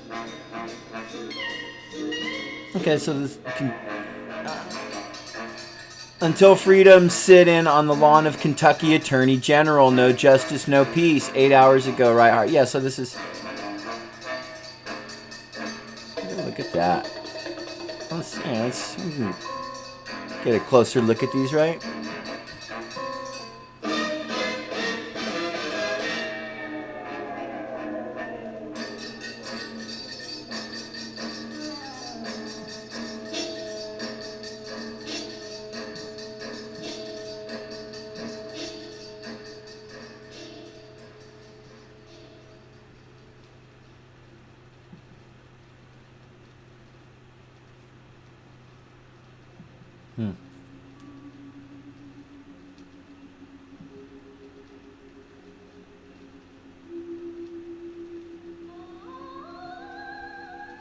Nice.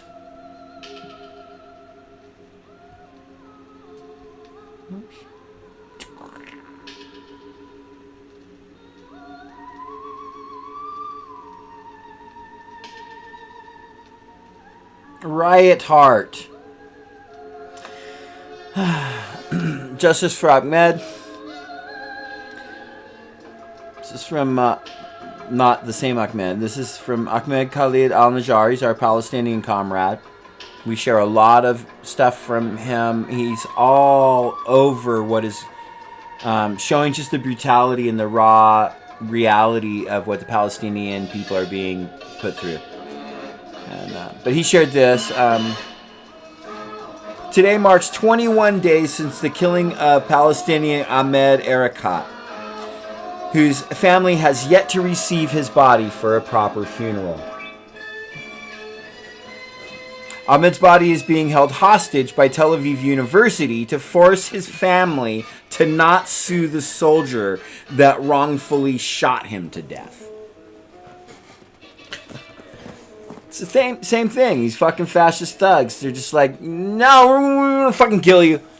Oh, and we want you to shut the fuck up about it when we do too. And all your family and nobody gets anything. No, we're just gonna fucking kill people.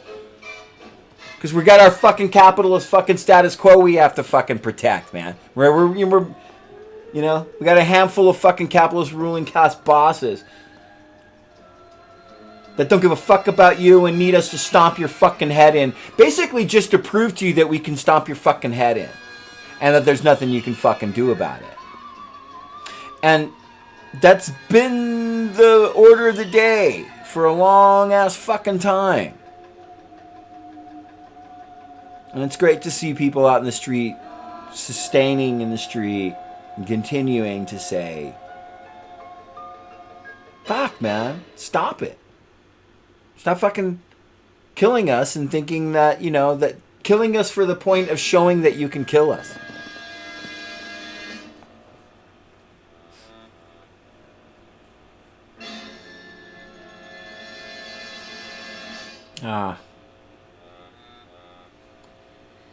It's been a year. Rest in power, comrade. We'll read this. This is from Puget Sound John Brown Gun Club. Today marks the 1-year anniversary since William Van Spronson was killed by police at the Northwest Detention Center in Tacoma, Washington, as he was disabling prison transport buses. He was a hero in many ways. There has not been a single event that we've attended where at least one person doesn't come up to us to tell us how Will has changed their life. Even those who didn't know him personally but who have read his words say his ideology has become a driving force in their lives. Quote, "You don't have to burn the motherfucker down, but are you going to just stand by?" Unquote. If you haven't had a chance to listen to Will's last album, which he labeled as his manifesto, you can listen to it here. There's links. You can also read his final words that were sent to friends, often mislabeled as his manifesto. One version of this is presented here. There's the link. So we also, at the time that Spronson was murdered by the pigs, we did a full video on our channel. It was myself, Pinko the Bear, and our comrade Maximo Moss. Really just trying to do our best to dissect and make sense of what had transpired. And we go into great detail about it. And that was a heavy moment. You know, and it was a desperate act. To try and get some attention, I guess. You know, to say to people, man, stop putting these kids in these fucking cages, man. And so it's all the same thing. Stop putting them in the fucking cages. Stop murdering black people. Stop shooting them in the back. You know? Stop using the 13th Amendment exception clause to claim state ownership of people via the prison system. for these private prison industries who get to make all this profit and shit. This is all the same thing, man. And it murders people every day. Sometimes people lash out at the gears and the mechanisms of it and didn't end it. But I so understand his exasperation. You don't have to burn the motherfucker down. Are you going to just stand by?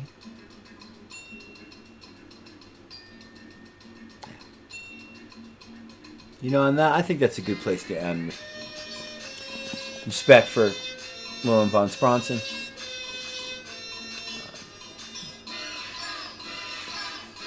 I want to thank y'all so much for hanging out. I want to definitely thank my comrade Radd Kahn for coming on and talking with us about this imaginary fantasy land. This do-all, catch-all phrase for I don't like it if you critique the things and the shit takes I make, or it's genocide from, you know, it's a term to describe the genocide the Palestinian or the Israelis are trying to commit on the Palestinians, or it's Hitler gassing the Jews, or it's real leftists calling people like Ben Burgess a centrist liberal because his takes are centrist liberal takes. He thinks that I just canceled him because I said that.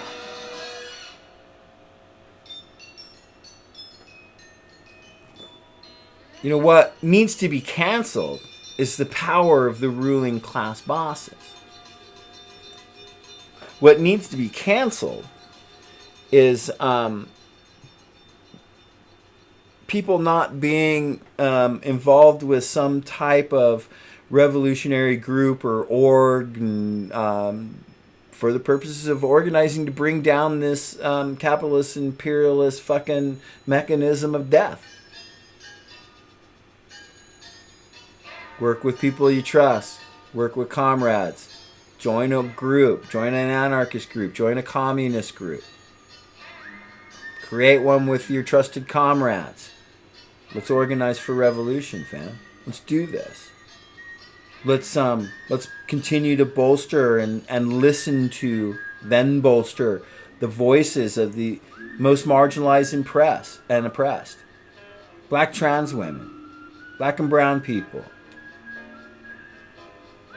You know, those not just most left behind, but definitely most left behind, but also most brutalized and most stepped on by this system are the people who understand best what this system does to people. And those are the voices and the impact that it has on not only them themselves, but their families and their loved ones is the stories we need to understand. It's not about sharing the video of the cops stepping on yet another black person's head. We saw a little bit of that in the stream tonight, but I want to say this to a lot of my white and white presenting allies and comrades that might be really obsessed with being in like BLM Facebook groups or whatever and sharing the latest video they have of a cop brutally beating and murdering a black person, or say even more significantly the video from like 6 months. Don't find the video from 6 months of a cop brutalizing a black or a brown person or a trans person and then share it to a group now and go, oh hey, did you catch this one? Because you're sharing reminders of what people have actually been through. Now it's a fine line, because when new things happen, we don't want people to ignore them. But let's do this with reverence. Let's stop and think a little bit before we share things all the time, especially if it's old. Don't share it. And be mindful of this could have a very seriously intense emotional effect on people who have been treated this way, who have been brutalized by cops, or have lost loved ones to police brutality. And if you're sharing that video,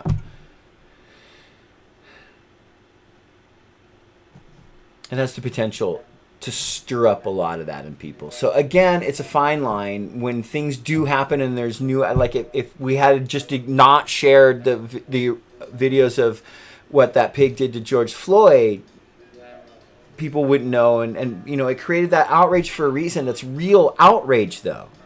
And as much as I want people to be aware of the brutality and the ruthlessness of Western imperialist capitalism, I don't want to stoke people's outrage necessarily, per se, because in a sense what you're doing is you're hitting them where it really, really hurts. Now, there's a lot of privileged-ass fucking motherfuckers out there that need to be hit right where it fucking hurts, okay? And they need to have some fucking deep emotional fucking response kind of wrenched out of them so that they can understand what other people are going through. But the people who have been going through it for generations and generations, they don't need the reminder and they don't need the wake-up call. They don't need that wake-up call. They're well aware. Okay, fam. So that's that rant. This is still S5-E7. Such a great fucking record. Once again, I want to thank Radd for hanging out with me. I want to thank all the admins for Punks for Progress for sharing all the stuff they do on our page that makes it possible to have this experience with the What the Fuck Report. And they're just various diverse takes on the national and international struggle for revolution against Western imperialism and capitalism. And most of all, I do want to thank you for watching. And then even mostest of all, I want to thank anybody and everybody who does whatever they can, whenever they can, to get out there and make life just a little bit better for whoever the fuck they can make life a little bit better for. All right. Thanks so much for hanging out with us. I'm Reverend Aaron. This is Punks for Progress. This has been the What the Fuck Report. This has been S5-E7. I will see you next time, fam. Thanks so much for hanging.